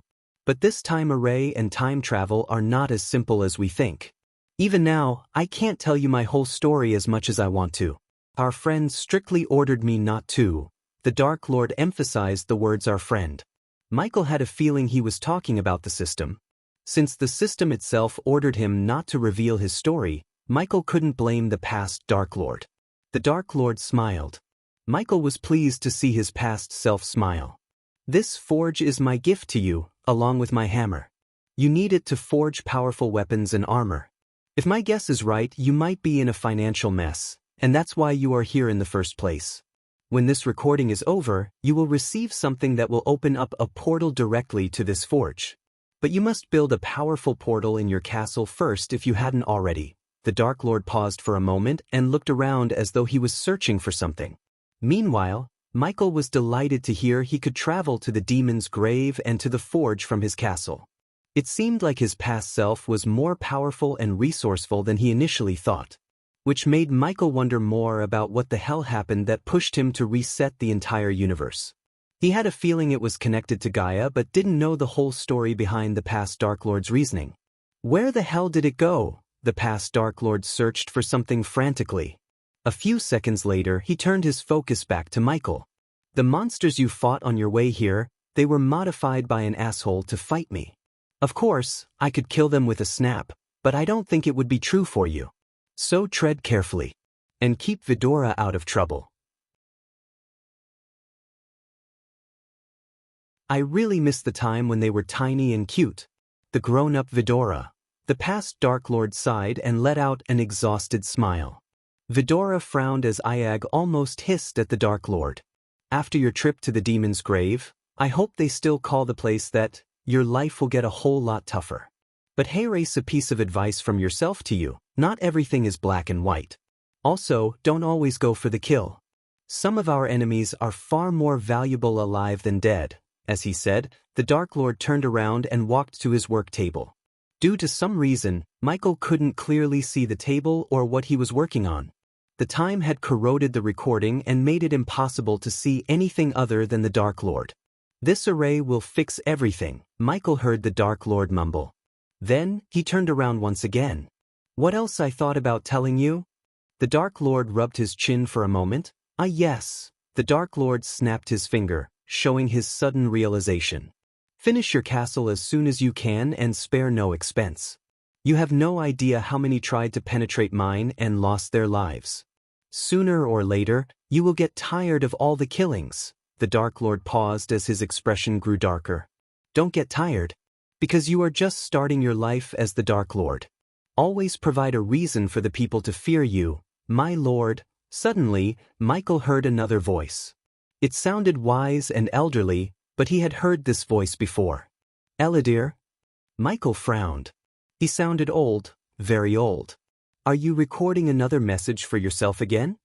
Eladir asked the Dark Lord like a strict father. Unfortunately, Michael couldn't see Eladir in the recording. Hey, is that Eladir I am hearing? Iag asked Cain and Sarba in a husky voice.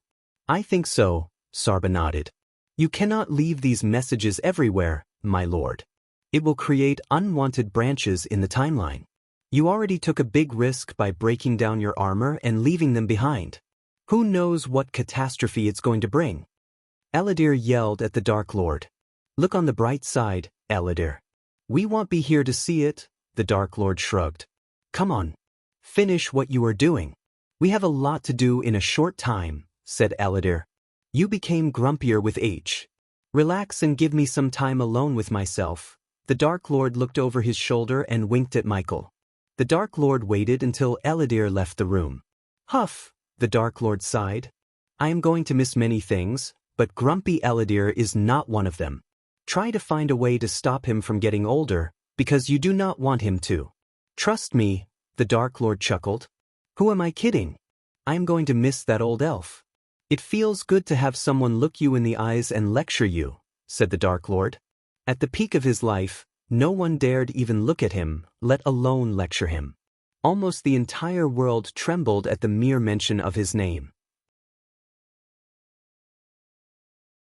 Only a few people existed in his timeline who had the guts to speak their minds before him.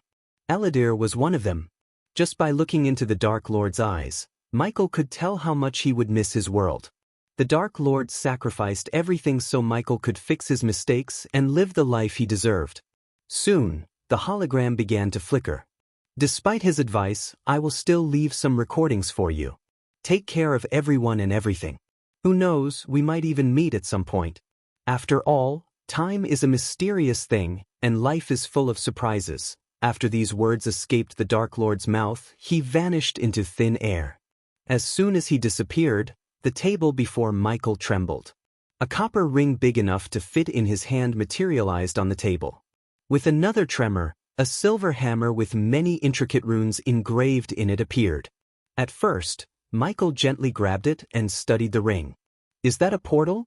Asked Iag as Michael nodded. With this, we can get in and out of the demon's grave as we please, said Michael with a grin. Countless ideas popped into his mind and made him excited for the journey ahead.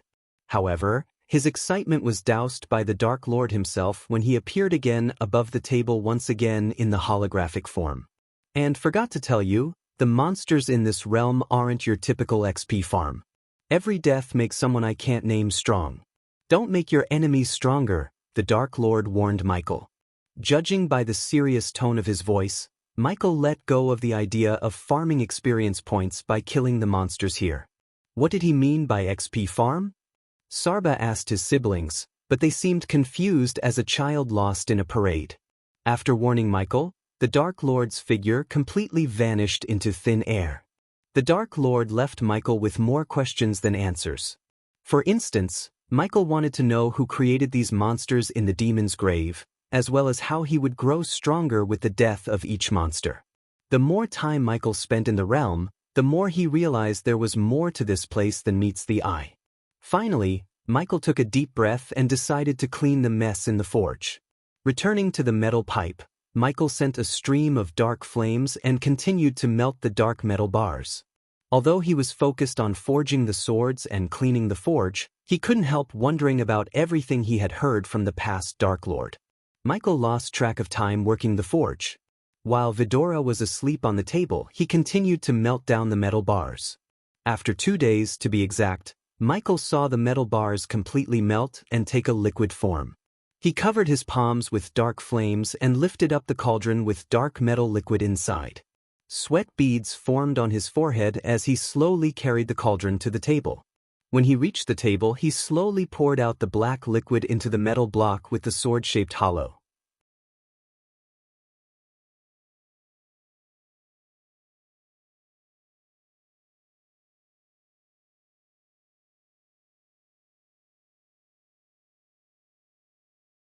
Hey, you finished the swords? Asked Iag. Michael slowly turned around with his new swords in his hand. Just the simple look of the dark swords stunned them speechless. The blade was as dark as midnight, with tiny crimson-red lightning bolts dancing around from the tip to the hilt. Light coming from the braziers was reflected on the blade's surface. In the faint light, Vidora noticed the complex engravings and runes, but they were almost unnoticeable to the naked eye. Any oblivious man could tell how exceptional the swords were. Michael gave the blade a matte black finish and designed the hilt like a dragon coiling around the sword. Unlike any other swords in the world, the dark swords were exceptionally heavy. Each sword weighed at least 50 kilograms and required immense raw power to swing around. But despite their weight, the swords were perfectly balanced. The swords were black from top to bottom except for the hilt, where the dragons had a tinge of redness, and their eyes glimmered icy blue due to the use of an ancient ice core. If the swords were not dashing enough, the lightning bolts crackling around the blade added an extra layer of beauty to them. "Let us see how sharp they are," Ayag asked curiously as Michael turned his gaze to the barrel with hot lava inside. He swung the dark sword across the barrel. When he swung the sword, the crackling noise sounded louder. Then, nothing happened for a second. Ayag frowned, but soon, half of the metal barrel slid down from its lower half. Michael felt no resistance from the metal barrel. To be honest, he didn't even feel cutting the metal barrel. The dark sword went through the metal barrel like a hot knife through very soft butter. Wow, even Cain was surprised by the dark swords. "Just need to put a summoning rune on them when we return home," said Michael, swinging the swords in the air. Michael finally put the dark swords into the sheaths on his back. They formed an X on his back. This way, he could unsheath them faster than from the sheaths hanging on his waists. Plus, it would look cooler. With his dark swords finished, he could finally venture deep into the realm. He threw a final look at the forge and prepared to leave the place. "What do you say we take these babies for a trial run?" asked Michael as Vidroa bobbed their heads up and down enthusiastically. Michael exited the forge through the corridor he came in the first place. Eventually, he reached the mountaintop and stood on the edge, looking at the realm before him. The sky was alive as heavy rain crashed furiously to the ground. Ancient trees in the distance toppled, lightning shattered the sky, and thunder shook the ground. Rain began to pour furiously, and monstrous tornadoes littered the realm. This storm was the worst Michael had ever seen. Rain fell like bullets, destroying anything and everything in its path. Out of nowhere, a loud thunderclap resonated in the sky.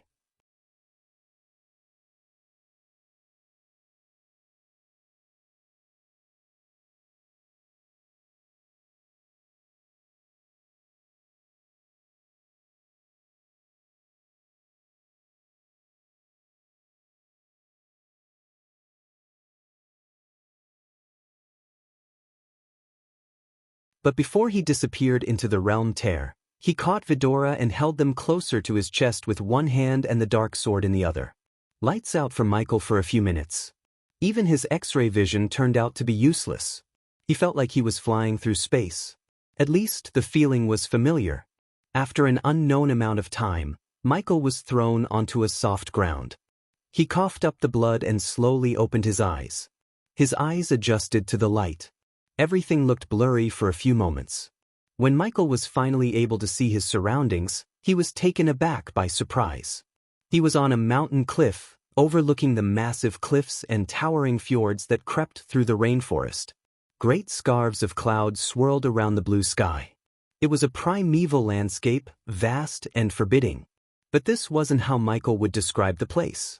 To him, this realm was magical, like a fairy tale land. The trees were alien, and most of the realm looked too cyan.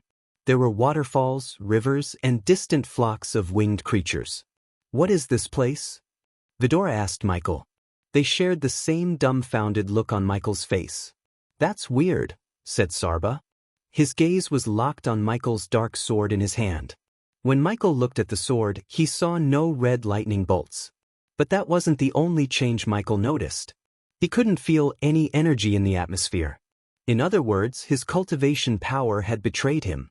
Luckily, Michael could still access the system and use the arch-energy crystals to power himself up. "Our god has appeared." Suddenly, Michael heard a thunderous voice in the distance. Somehow, Michael didn't think it was just a coincidence. Soon, a flock of winged creatures shot to the sky through the rainforest. They were on their way to Michael.